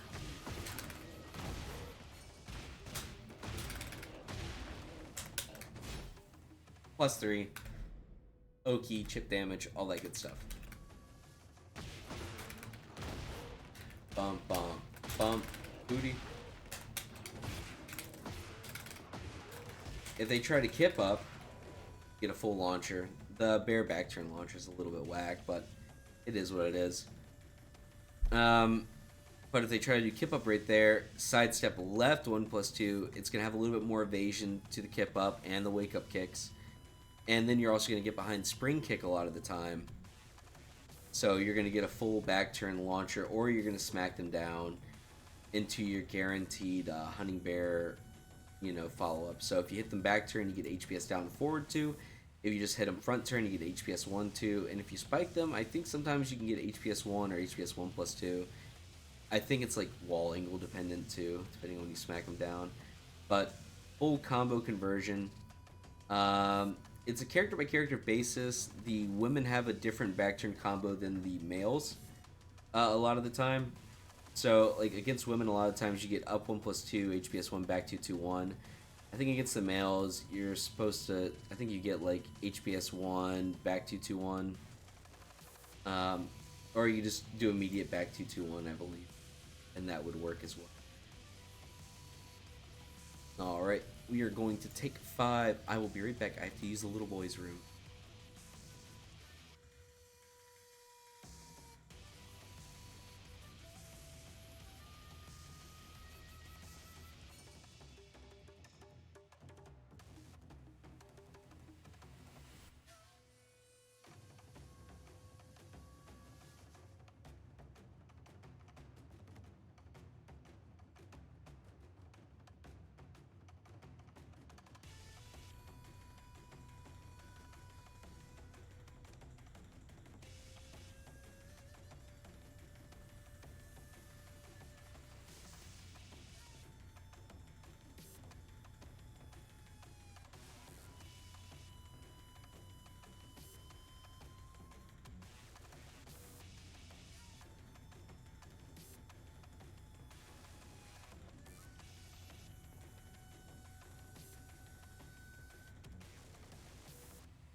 We are back, baby. Yeah. So, key moves to defend against. And let me switch off. We'll actually talk about No, we did not. Okay.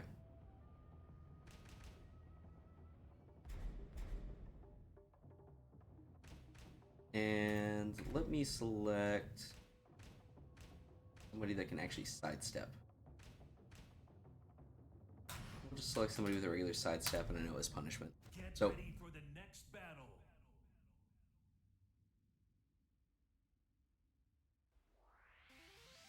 get into this now that we're back. These are our key moves to defend against. So number one is back forward 2. This is, again, one of our top moves. We use it after everything. We use it at frame trap, we use it for keep out, we use it in neutral. We use it at the wall when your back's to it. You know, great tracking, but to the right, but not to the left. So to your left, you want to be sidestepping at like range like 0 to 1. So if we set Clive to sidestep left, and sometimes it hits him, I have no idea why. Or is it sidewalk? Sidewalk. I don't know. I get stepped by this to the left a lot of the time, but sometimes at like range 0.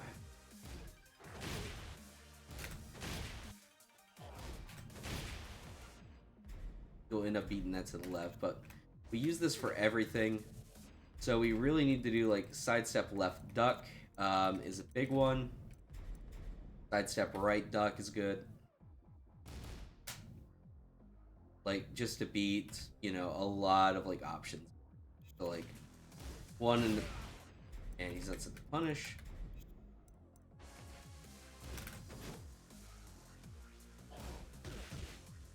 One into 1-2. It's quite fine because even if you take the second jab, quite okay. We need to be looking out for this. Sidestep right duck is your friend in this matchup. Big fan of sidestep right duck. So sidestep right duck, we need to be dealing with this move. This move is also it's a high, so a lot of bears that like to, you know, like to double it up. It's actually a great spot to put in like one of your high crushing moves, like down 1 for Clive or something like that. It's actually a great spot to mix in like a high crushing like poke, something like that. So it's a great place to fit those in there. And you know, back 1+2, like this is like a lot of the times the bears will approach with back 1+2. This loses to high crushing move. So if you know, if we see you like the sidestep, we will start spamming, you know, back 1+2 to catch your sidestep, and it loses to high crushing. Also, the important thing to note here is on like moves like back 1+2, you need to find your mid check that actually hits it. So like for Clive here, it would be 1+2. So always checks him out of it. For +9. Right there. But then I believe forward 2-2 goes under sometimes. You just always have to find the check. Forward 2 hits it. Down forward 1 sometimes whiffs, depending on the range on block. So like at range 0, a lot of the times it'll hit. And Clive actually has a really decent opportunity to hit it with a lot of his standing mid compared to someone like King.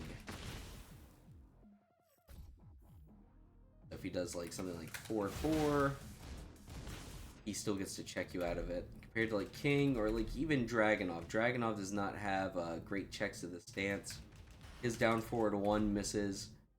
He has a good high crushing move with down 2, but his down forward 1 will whiff quite often versus this move.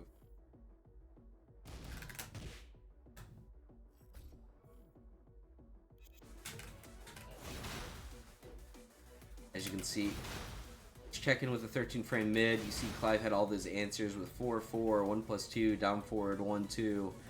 All these checks that Clive has. Now Dragunov doesn't have the opportunity, and if he checks with the wrong mid, he dies for it. So we need to always check with the right mid versus that stance. So his main, I believe his main check to that is down forward 4. The bear is -8, so we are not able to step. At -8, we do not, in that 4 frame gap, we cannot get out of the way. So we get checked out of this. We do not have the frames to armor right here, because this is faster than I-14. We do not get the opportunity to do HPS 1+2, because this checks us out of it. So on a character by character basis, you need to find your answer to this move. This is very important. You can also take your mix right here. So a lot of people will choose not to check it, and they'll take their mix, and they'll do like a down 2, or they'll do down 2, or they will do like even like a generic, like a down 4, right?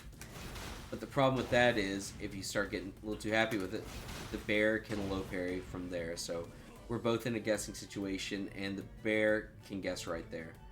So I find it's better for the defender to just always check him out of it. The bear uses down forward 4, it always checks. Dragunov can just use down forward 4 as well. Since his down 1+2 is not, or his down forward 1 is not great. He just takes his +2. So down forward 1, 2, 1+2. Some bears, this is a counter hit string. They get that follow up, and then you're hit for 60 damage because they caught you mashing. Some bears use this in neutral. I don't really use this, but after down forward 1, 2,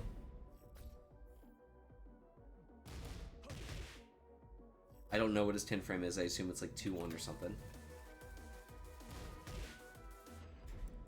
And then after 2. But then for his I don't need to record while standing. But then the move itself leaves you into full crouch if they finish the string. So down forward 1, 2, 1+2.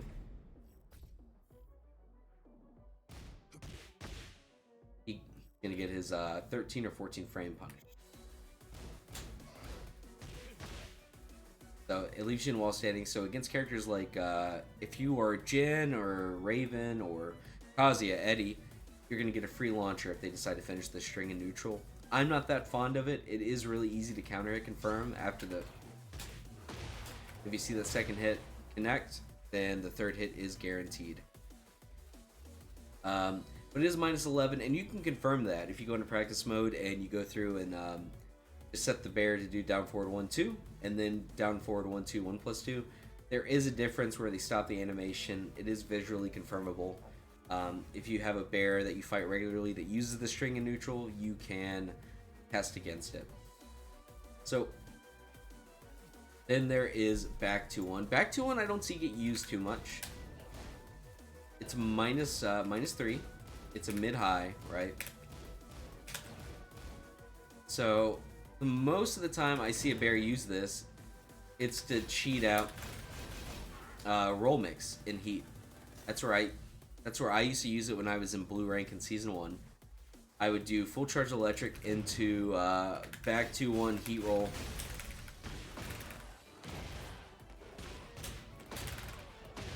And then, guard break into the Oki. But this move right here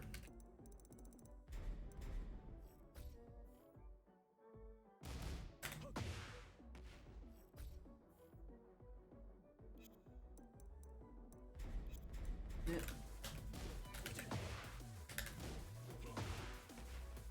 And if you're not fast enough, you will get a float here instead of a full launcher. So if you are really fast, like peeling is really fast at doing the punishment for this. This is an old string. So you always need to be ducking for this, because otherwise this comes out, but this is really like really deep in the layers. We should always be, if we see back two, we should be ducking for it. Back 2-2 is almost a non-consideration right there. And if you are fast enough, you will always get the launch before the roll makes you airborne. Down, forward, 2-1. This move, we need to be launching this. Minus 16. Minus 16, June and Zafina both get a launcher for this. I think the only person that doesn't get a launcher is Steve at this moment. But down forward 2-1, get a launcher. Kill the bear for throwing out that move just willy-nilly.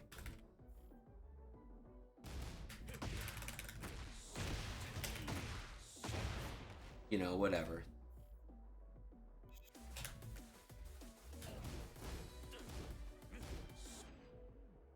Damn, I was late as hell. Obviously, I wasn't mashing it out. But, you know, just kill him every time. Bring him to the wall. Down forward 2-1. If you see that, you have two hits to sit here and confirm. You know, see that first one come out, you should be getting ready for the second one. Minus 16, launch it every single time unless you are Steve, then take your 60 damage punch. 1-1-1. So, 1-1-1, everybody loves it.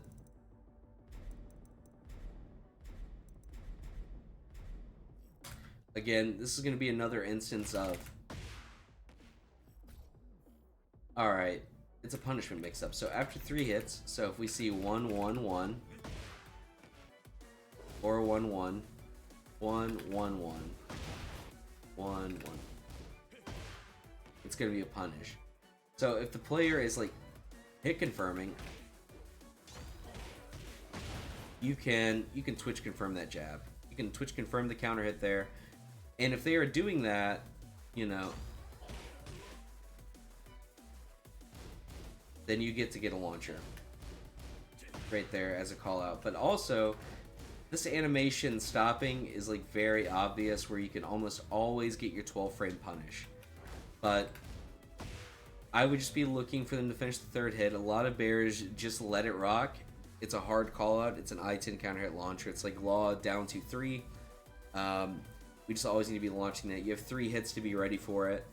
And if they show that they are starting to confirm, be ready to launch after 2. I would just be ready and willing to block and launch after the third hit, like 90% of the time. HPS 1+2, minus 15. Most of the time. Look at the spacing.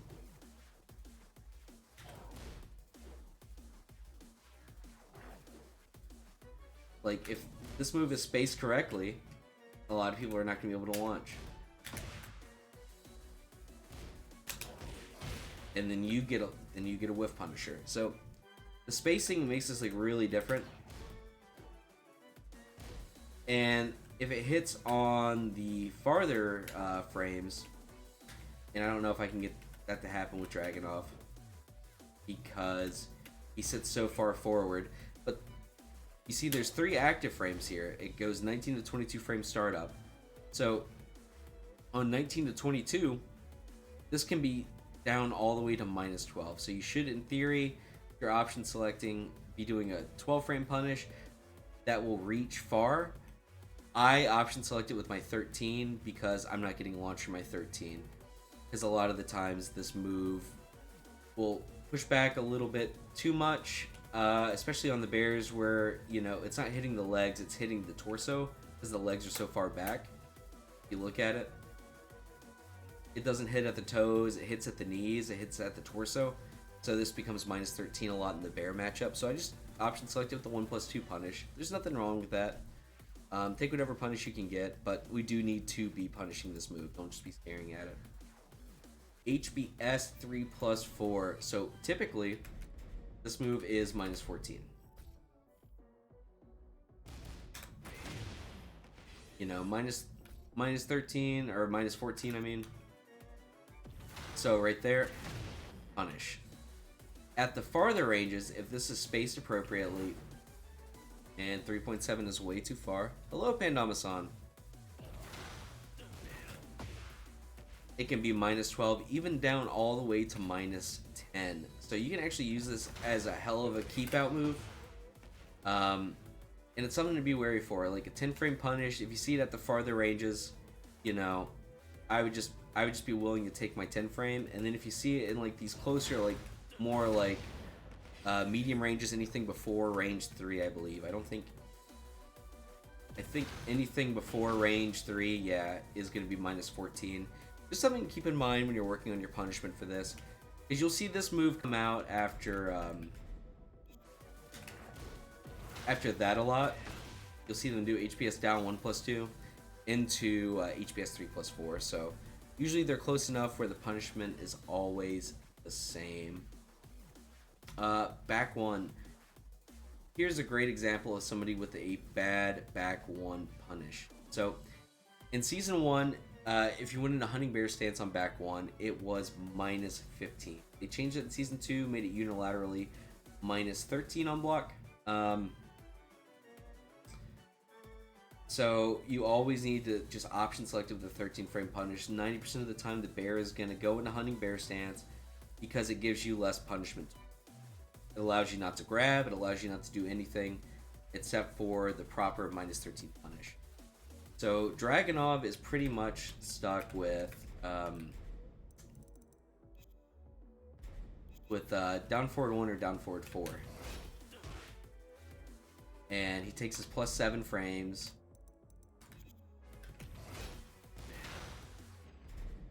Oh, I saw that enabled. Yeah, he ends up taking a punishment mix-up. So he takes his plus frames, and that's all he gets. He gets no other follow-up. So in some matchups like Dragunov or Asuka, where they do not have a proper 13 frame punish, it gets really, really hard for them to deal with it. You can really just abuse this move. But we always need to be putting out a hurt box or punishing. Even taking a punishment mix-up is fine, but I'd recommend just taking your frames and being done with it. It's the same thing with double hop kick combo. Up 3-4, 1+2. It's minus 13, it goes into stance.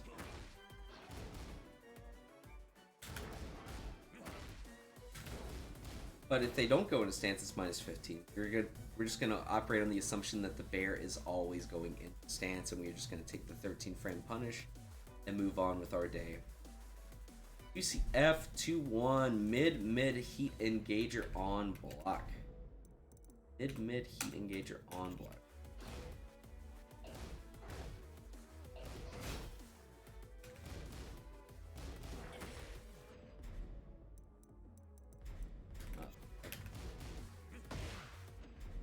Down 2. What's 2-1? Yep. So CF 2-1. Minus 10 on block, and you can delay this a lot. You can delay that a lot. So, but it's minus 10. Just get out your 10 frame punish, take your plus frames, take your damage, and you know, then you just start asserting your game plan from there. It is Twitch confirmable, so sometimes the bears will do like timing mix-ups and punishment mix-ups, like not finishing it, and they'll be minus 8 in your face, but that's fine. And then the other half of that string is QCF22, a mid-low, we would call this a string mix-up, but the animation is very, very obvious. So it is easy launch punish for like 90% of the cast. It is easy. Minus 17, so I think everybody gets to launch here, even Steve. It's not a real string mix-up, and the low is much slower. Even if you max delay the mid, it is only 1 frame different from the low. but the animation is really different. So here's QCF 2-1,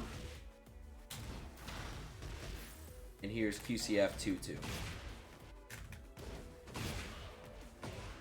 It's very, very obvious. It's not near the same. So if you are watching the bear and you see that arm come up, the same arm that was thrown out come up and swipe down, you duck that, and that's minus 17 on 7 to block all. Have his punishment set to wall standing 2. And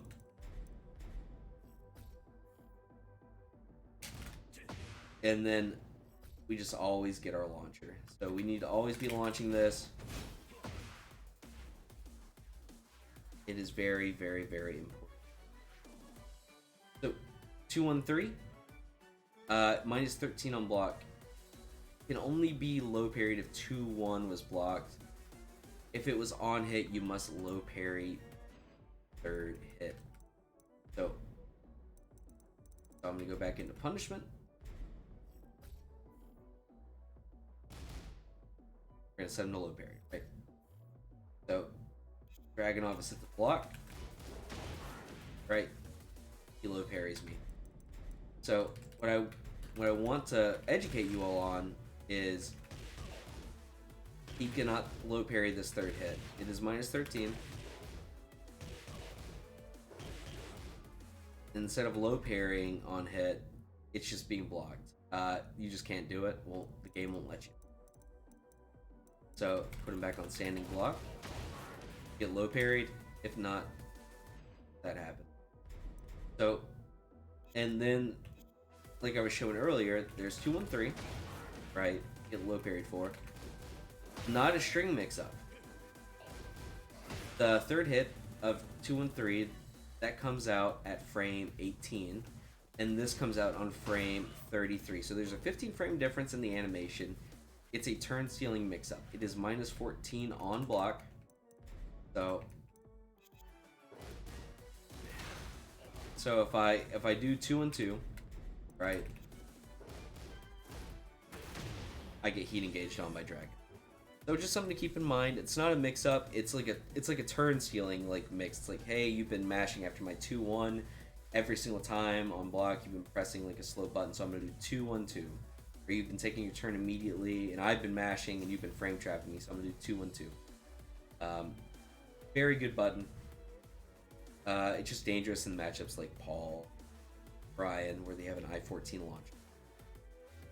2-1 I-12 Punisher. If they are late on the punish, you can duck and launch the hit. So I believe.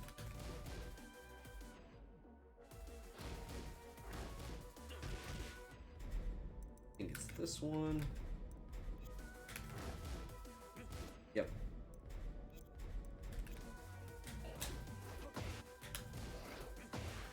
So if we are late on our punish, like if Dragunov did down forward 2, which is minus 12, and we were late on that, you duck and launch that hit.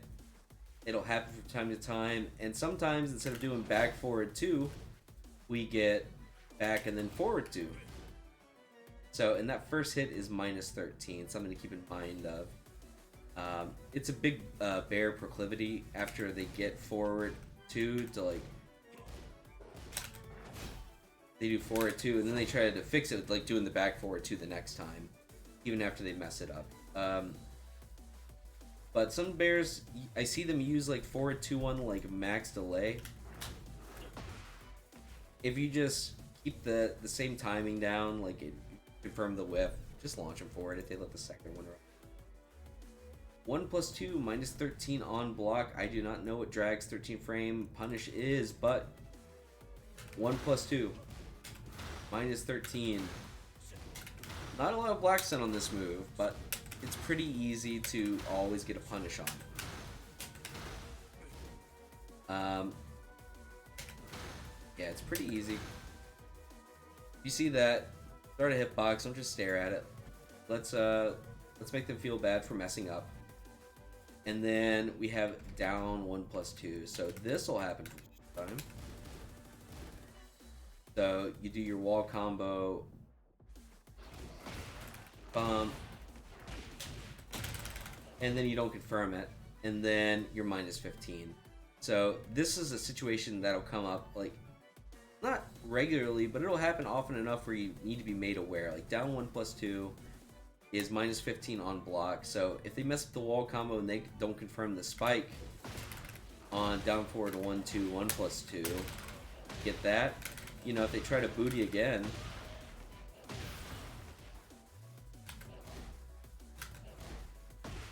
you just get to launch them for it. And it's just it's a simple mistake a bear can make if they're not thinking about it or they're just not confirming it. It can be quite rewarding. So forward 2, I have no idea. This is a character by character basis because this move has a lot of pushback. And it's a spacing trap. It's built-in spacing trap because of the pushback. So you need to go on your own character. Bears can always down forward 2-1. So it's not a problem in the bear matchup. But a lot of other characters, they're not going to be able to get a launch on this, but they should be able to get a punish. I think every character gets a punish, and some of them just aren't. HBS 1-2. I-12, you'll see the bear do wall running 1 plus 2. And you'll see the bear do wall running 1 plus 2. And then just like let it rock because you've been mashing. Get your 13 frame punish. You just take it every time. Right. So on block it's minus 13. But if they've been showing that they charge it, right? And this goes for all the charge moves. I need to set up.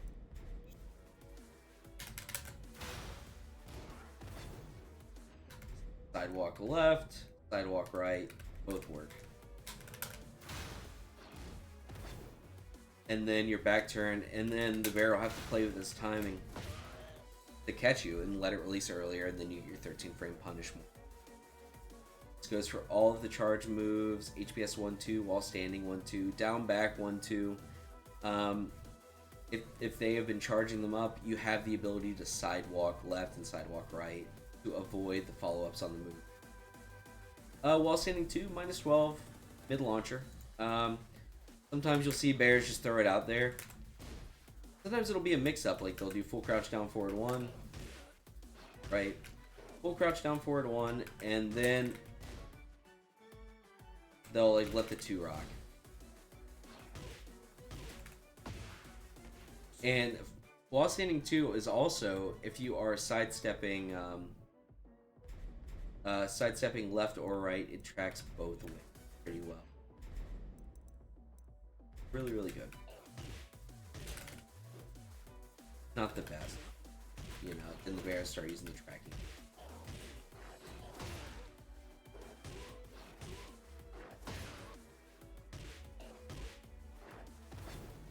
But if you keep walking against the charge moves, you'll get around them.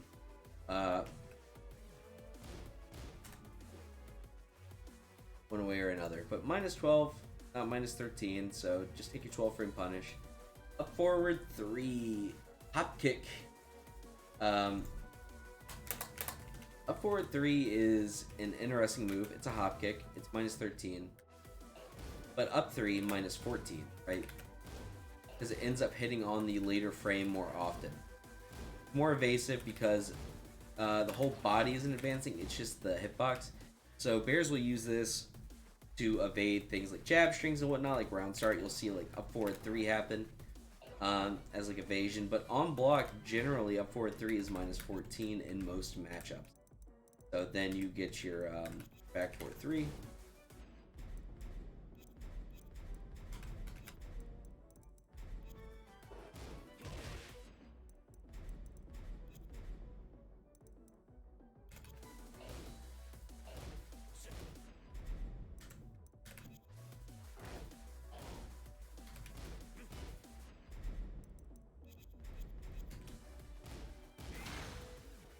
There we go. So up forward 3, or up 3, you see that it's generally 1 frame more, and you can tell the difference. They don't advance their hitbox. In general, just take your 13 frame punish, be done with it. It's that simple. Roll 2 and roll 3, these are going to be very common. Roll 1's very self-evident because roll 1 is a high. But minus 17, we get a whole launcher out of this. So we'll see, we talked about the Oki section earlier with the roll Oki. With the roll Oki right here, you know, we do Bear Jordan into the roll Oki or Moon Bear. Or sometimes a bear will even just go into raw roll and just like look for this stuff. But if they do roll 2, it's I-17 start up. And it is minus 17 on block. Minus 15 even if it hits on the later frame with the active frames. It's always going to be minus 15 at minimum. So if you're planning on standing for the mid, be ready to launch it. And the other move we have to look out for is roll 3. So if we set him to all, you know,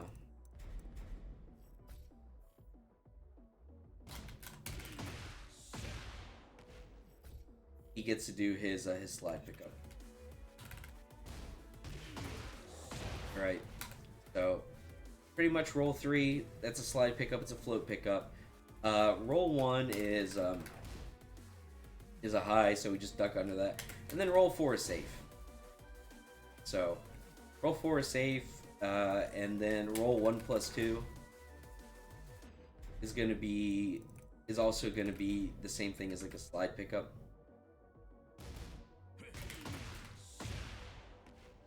Something like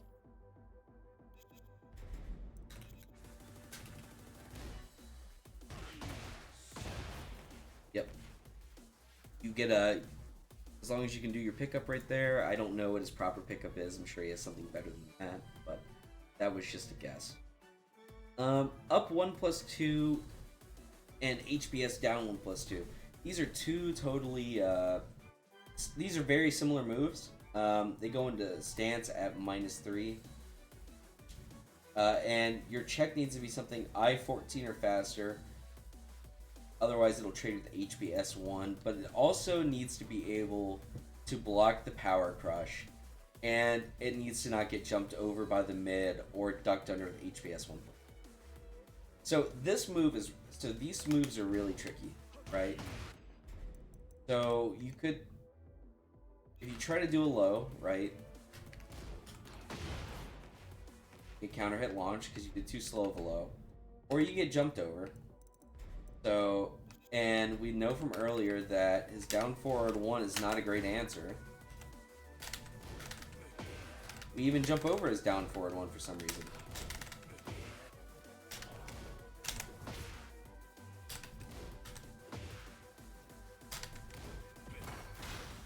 But he is able to block there, so let's check down forward 4.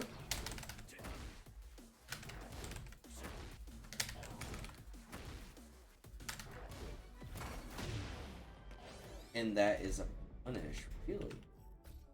Double check that command, make sure you set the block after.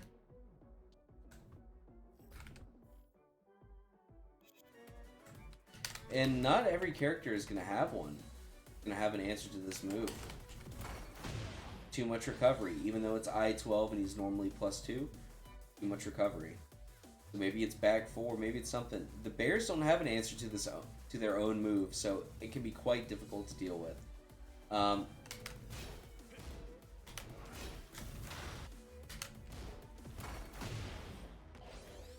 1 plus 2 is gonna net that.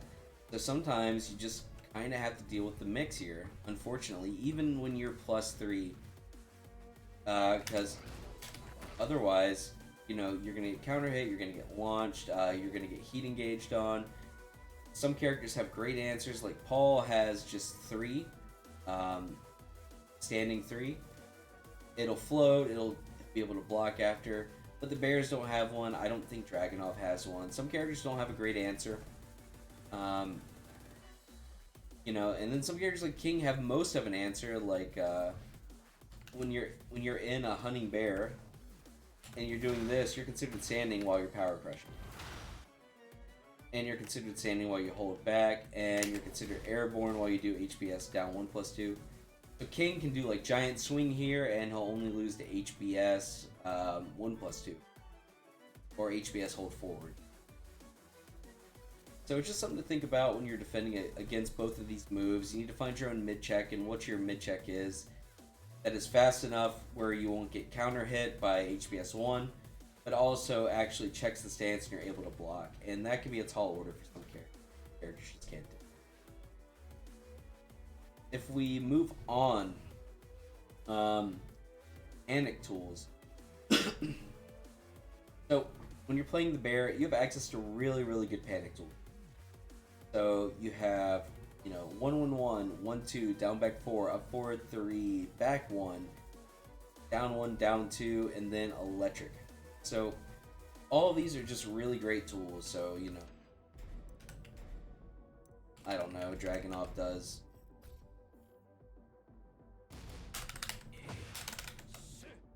He's like really, really like overextending. He's like, oh yeah, I'm super plus here.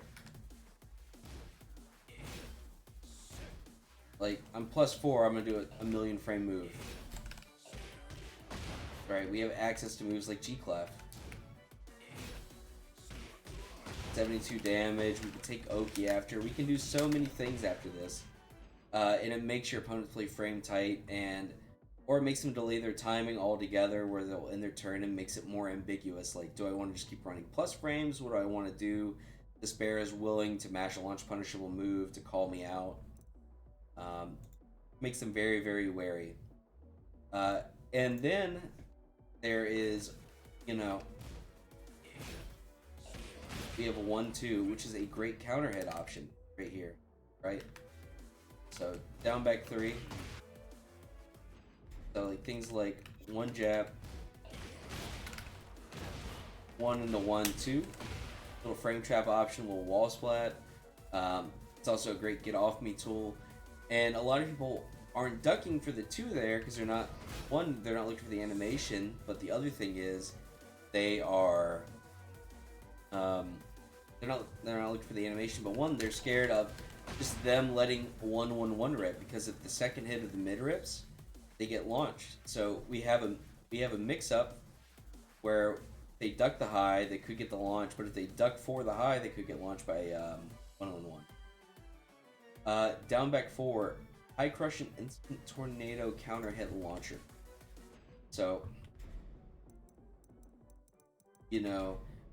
Dragunov takes his plus frames. 1-2-1, right?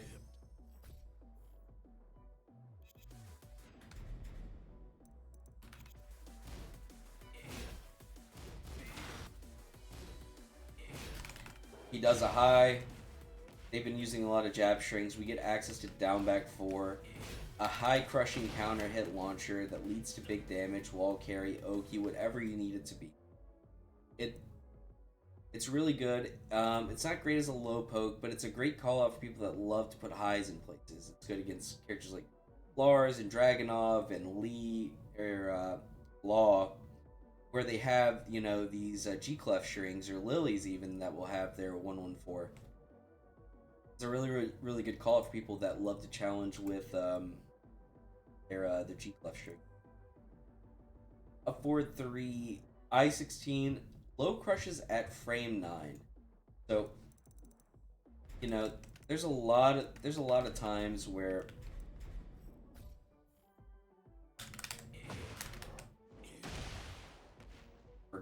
forgot his down 4. His generic is down back.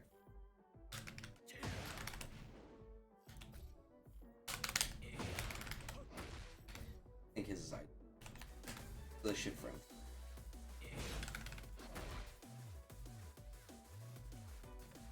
Yeah, so frame crush is at 9, and that is our second fastest frame high or low crushing option.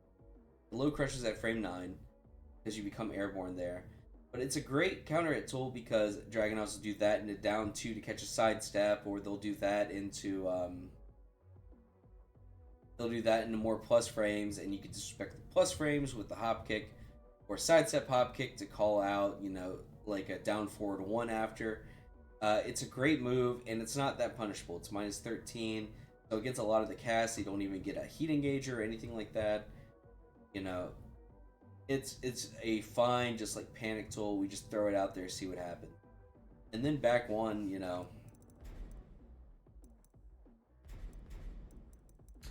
back one, just phenomenal. Not enough frames there, +6. But a lot of the times you'll see, like, when you're back to the wall,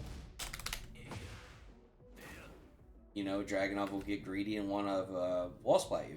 Or just anything like that, right?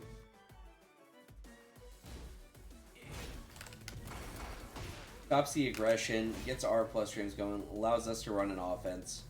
Back one, great panic tool, wall splats, into full combo.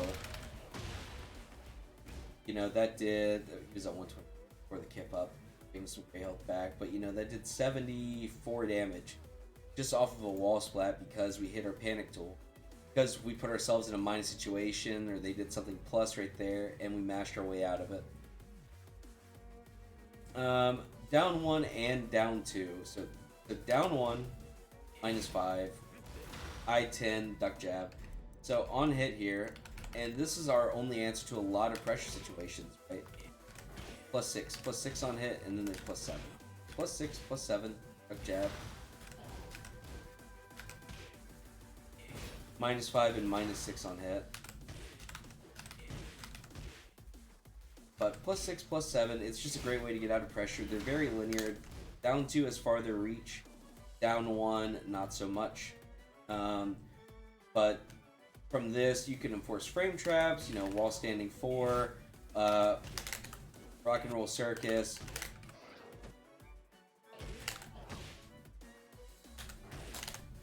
You can start doing some weird things because they're still in standing, so they try to jab back after your duck jab. You can start doing things like forward 2 or sidestep 1+2. There's just a lot of options that we have after down 2, and just stealing our turn back is very important as the bear because we do not have the move to answer. We are just stuck guessing. And then Kuma, we went over that earlier. Great keep out tool, resets neutral, and crushes highs during frames 6 to 12. So, crushes highs, very, very good move. Susceptible to sidestep right during certain frame advantages, but in general, it's just like, hey, I'm gonna block. I'm gonna have you block this electric. I'm gonna reset neutral to range 3, and then I'm gonna just kill this pressure, and that's what it's good for. But yeah. So let's talk about our general game plan. So I showed you the moves, I showed you how to defend against some of the moves, but what are we as the bear trying to do? The bears are a medium to long range character playing in the range of 2.5 to 3, trying to whiff punish and create pressure with chip damage and keep out tools. The bears specializing in chip damage was a change from the bear kit in Tekken 8 from Tekken 7. This change made the bears' lows worse overall, but the gray health mechanic Tekken 8 gave the bears a new chip damage. New tool. The chip damage throughout the bears move list is a pivotal part of applying pressure with moves such as BF2, forward 1+2, back 1+2, and all the charge moves in the kit. Bears are given poor lateral movement in this 3D fighter, so they make up for it when you make a mistake with huge damage from punishment and launcher. Bear Twin Pistons DF2-1 is an instrumental tool when the bear catches you making a mistake, i.e. whipping a move or doing a move that is launched punishment. Big combos and good wall carry is a staple part of what makes bears playable and even good in this game. Huge launchers are not the only thing that make the bears good, they have great punishment as well with 12, 13, 15 frame standing punishes, and 11, 13, 15, and even 22 standing or while standing punishment. Proper punishment and control of the neutral is pivotal to finishing rounds with the bear.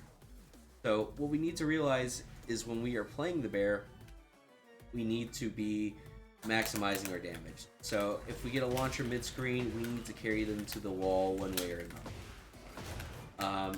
We need to maximize damage or maximize our opportunity to do more damage. So 91, we hit him for 109 right there. Let's say you whiff the move, round start. He's at the wall at 91, his back's at the wall, we are in heat, and then he has to guess for his life. It makes it very, very difficult. And that's the idea, is just creating whiffs. You know, I'm at range 3 right now. You start running in. I back, you know, I back forward 2. I check you with QCF 2-1. Anything like that. You know, even like playing like this, like we were talking earlier. You know, we're playing at these like farther ranges. And we get counter hit launchers. And there's very little whiff recovery on some of these moves like that. You sidewalk it, even though it's very linear. You know, there's very, very little whiff recovery. Neutral for the bear is a little bit different compared to the rest of the cast. The worst sidestep and mediocre backdash make it difficult to create whiffs and get huge damage, but they make for it with fantastic keep out and good tracking on mid-range tools. Moves like back forward to a long-range counter hit high launcher that will slow their approach and apply considerable chip damage throughout the round. When the bear isn't playing keep out, they apply pressure with plus frames, chip damage, and chip damage dealing moves like forward for forward 1+2 and sidestep 1+2. These moves are very important to the overall game plan as it allows for the application of a charge move and frame trap of HBS 1-2. HBS 1-2 is a mix-up as the bear charge it, dealing chip damage and gaining more plus frames, so they release it early. Moves like this are core to the game. So like we were talking about, back forward 2, this keep out, this chip damage, if we just set the Dragonov to block and block all day long versus a bear. Back forward 2, back forward 2, back 1+2. Okay, in 4 seconds the bear just threw out 3 moves. They were, all of them tracked to the right, all 3 of them highs, because you weren't ducking, you just took 32 damage in chip. It is very, very dangerous to keep blocking against the bear, because that chip damage just adds up. 59, back forward 2, back 1, even the power crush on block is dealing chip damage to you. So if you aren't punishing it correctly, it's just more value for the bear. HBS 1-2, 90 chip damage, and it's only a couple of moves and it happens very quickly, so it makes you have to interact with the bear. When the bear is not applying big charge moves and slow running moves, the bear has decent pokes and a very good low. The entire bear neutral runs through the jab and jab strings. An I-10 jab that is +1 on block sets up great counter hit tools like 1-2 and into 2-1. 1 into 2-1 is a fantastic frame trap, as 2-1 has decent tracking, and the high mid combination catches people ducking from the jab string. Once the jab slows down your opponent, you have access to a great low, full crouch down forward 1. A low accessible from full crouch that is I-19 +2 on hit and -8 on block. Safe. This low leaves the opponent in full crouch on hit. Low has great tracking, but is hard to frame trap due to the nature of the move. Full crouch down forward 1 leaves the bear off axis, making moves like while standing 4 whiff. Finding spots to slide in this low over the course of a round. Oh, it was good, Alex. Finding spots to slide in this low over the course of a round is important. HBS 1-2 leaves you in full crouch. That's a great spot to use the low. Low does 12 damage, does not deal gray health, and in this patch of 200 health, no gray health is a big deal. If you get 5 of these in a round, that's 60 damage. That's a full combo. Alright, that's an even better combo. Do HBS 1-2. Boom. No gray health on that. He took 9 chip damage, but then you hit him for 12. And he took even more damage. Alright, this adds up over the course of a round. This is part of the bear's plan. Get you to slow down just jabbing.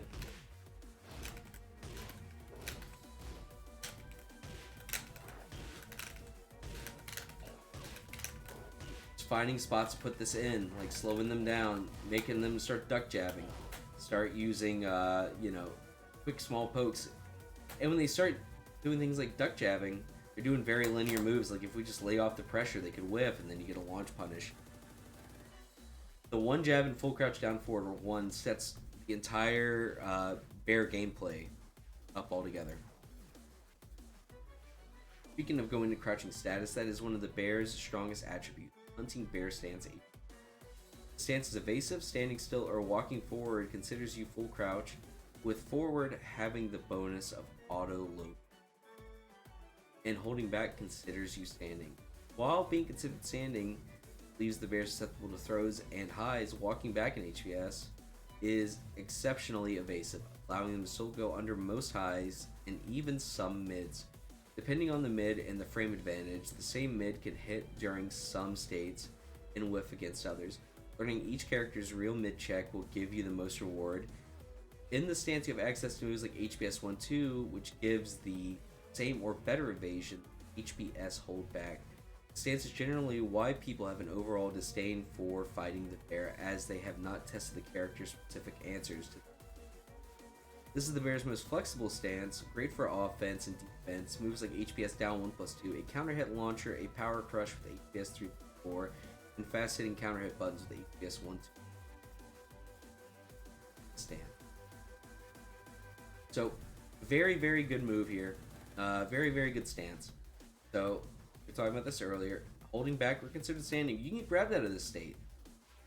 We're only considered crouching while standing still, moving forward, and you cannot neutral block as the bear in the stance. If they hit you while you're in hunting bear. So, very difficult to deal with for some characters. Like we were seeing earlier, Dragunov can mid-check it with down forward 4, but then he's susceptible to HPS 3+4. It makes it really, really awkward. And then you mid-check him with too slow a move, and then he has this. He has so many different options. We can play keep out. We go under some mids with our evasiveness. We have the bear grab to delete the gray health from the chip. Just a very, very good stance overall. It's our most versatile. Hunting bear stance is at the very center of being a bear. Learning how to use the stance can make the matchup for those unfamiliar feel impossible, and changing your timing can make you even more formidable. The stance features many good mids with plenty of opportunities to transition into stance, including even the while standing move pool. Moves like forward, forward, forward, 1+2 down, forward, forward, 1+2, while standing 1-2 down, and up 3+4, 1+2 down, all get you into stance defensively and offensively. Changing how you enter the stance and utilize its moves will really take you far as a bear player. The stance features Xiao Yu style AOP high and mid evasion properties, but with fantastic counter hit tools like HPS 1-2, HPS down 1+. Moves like HPS 1+2 give the same mid and high evasion as HPS hold back on block, but it also has decent enough tracking to catch most characters trying to sidestep or walk out of pressure. Power low HPS 2, a 21 frame low that is plus 21 a hit, can be a real handful to deal with, because even if you loop the low, they cannot loop parry it as they do not have the frames. But be wary, this move is 15, minus 15 on. The grab, hunting bear forward 1+2 is a great way to force pressure on the people content on turtling. As you build the stack of gray life against them over a round, you get to take it away just as quickly. Even moves like HPS back 1+2 have ability against moves like Yoshi's Bad Breath. A decent range, high crushing low to give frame advantage. Even the slow power crush from the stance, HPS 3+4, I-20 to 24, frame heat engaging power crush. With decent enough tracking to the right side, make it difficult to start an offense and play out.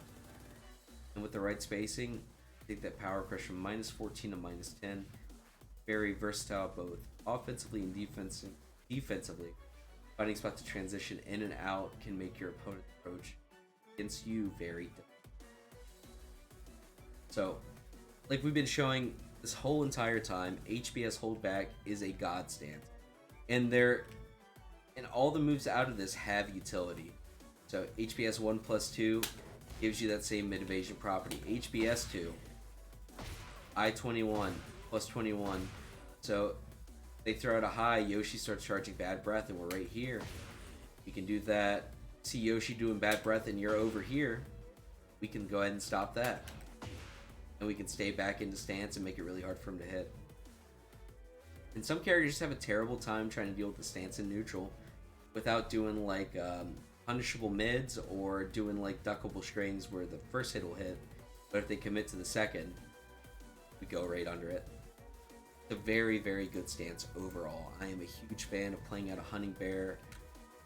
I do while standing 1-2 down, back 1 down, up 3-4 1+2.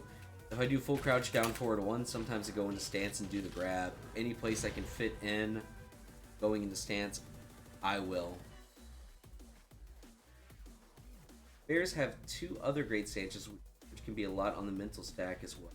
Roll and sit. 2 great stances with some great options and ability you'll find useful throughout your game. We'll start with roll. Roll is a stance accessible through a couple of different transitions. The simplest of all is full crouch down 1+. Rolling gives you 5 options: roll 1, roll 2, roll 3, roll 4. So we went through all of these earlier, and there's some other transitions, but I'm going to talk a little bit more about the utility. So roll 1 at high, guard break and heat, giving 4-2-1 or 1+2 on, on the guard break. Roll 2 a mid launcher that gives the same combo as while standing 2, but is -17 on block. Roll 3 an airborne slide that gives a follow up down 1+2, and roll 4 that gives a follow up. It autocorrects that. That supposed to be face up, feet down 1+2 and wake up. Up 4-4, down 4-2, down 1+2, and then there's roll 1+2, which is special mid launcher, gives the same combo as with sit 2 as a follow up. So roll is a pretty nice stance right here. So there's a lot of utility for roll. So roll 3 is quite good. Roll 1+2. If they're at the wall, it'll actually turn them around backwards. And we are at the wrong wall for this. Follow and approach. But depending on which way and the situation, there's a lot of utility in just doing roll 1+2, because sometimes it turns them around at the wall and they can't actually do their follow-up or get their float. Roll 1 being a guard break at the wall really makes the mid more threatening, and then Panda, she gets the extra utility in shooting star. Really good stance. It also is great at baiting rage arts because you can just do it raw. And some people try to play keep out when they see you roll at them, so they whiff a move and you can get punished. It's a great bait tool. Quite good. Also really good in the Jack matchup, I found, when they use Gamma Howl as keep out, because you can confirm them using Gamma Howl and do roll 3. And that should beat all. You can go into roll off of a couple moves, so you can do HBS forward, sit forward, up, Just a lot of ways to go into roll. Bear Jordan forward, stuff like that. It's quite good. If you catch people staring a lot, you can even do stuff like just go into raw sit with sit down forward, or down 3+ forward. Sit is another tricky stance with a built-in mix-up with sit 1 a low and sit 1-1 an additional low. Sit 3+4 a mid that allows the bear to transition into roll or standing. And sit forward is just going into roll. Sit can be accessed from moves from manual transition, like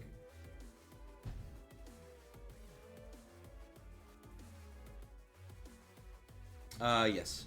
Yeah, we're at the very end, Panda, ready? Where's that at? Sit can be accessed from moves manual transition with down 3+4 when standing, HBS back 3+4, or up 3+4 while standing. Face up, feet towards, down 1+2, and up forward 3+4 when Panda is in heat. Stance becomes airborne at I6, which makes it one of the bear's quickest way to evade lows. A great example of this is using down 3+4 during Lydia's jab strings that end in a low. A low, which normally blocked punch the wall standing 1-2, can be countered with down 3+4 sit 2 for instant. stance is also very useful for. So I think Dragonov has one of these. I think it's 3.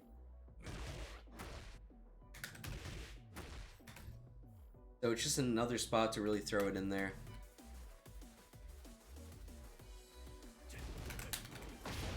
So it can be a tricky stance. It's our quickest way to get airborne. So against like a Yoshi Samurai Cutter, it's a very good option. That and up back 1+2 is a great spot to evade things like that, because that would even work here. A good pun. I don't think you can cancel this in time. No, not quick enough. But it's just something to keep in mind. And then sit while you're in heat.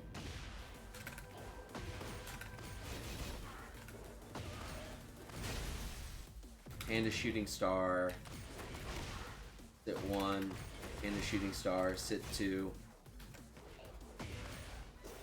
Into the roll mix. And it all comes together because you can just go sit into roll into hunting bear. And once your opponent starts to respect these options and they're just content with guessing, you can really just start to break their mind with it. And that's what makes the bears ultimately so fun.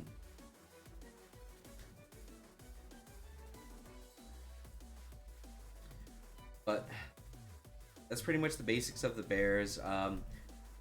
This is all basic, mostly heatless stuff. I mean, we talked a little bit about a couple of the heat moves, but not really too much of the tech. We went over most everything we needed to. Once you get past the surface level of the bear gets very granular. Like, if you're just looking at it from a top-down perspective, it's like a very easy barrier to entry when it comes to fighting the bear. Very easy, you know, but it becomes very difficult on a character-by-character matchup basis, where you're like, okay, I have this counterplay to deal with this. I go into raw hunting bear, it's going to beat like 5 out of his 6 frame traps. It becomes very, very difficult. No idea, Panda Ronnie. That'll probably be after season 3. We're going back to basics. But the bear, you know, running the regular offense, you know, while running 1+2 into the frame trap, into, you know, always jabbing, like, that is the lowest thing. But when you start getting into like, this is how I beat this specific move and this specific option select, that's where the bear is the coolest character in the game, if you ask me. But this is gonna be uploaded to YouTube, all 3 hours of this, or however long we've been going. I'm gonna end it here. I'm gonna go get some lunch. But anybody who's been popping in and out, it's been good seeing you all. It's been a fun time. Hope you all enjoy the guide.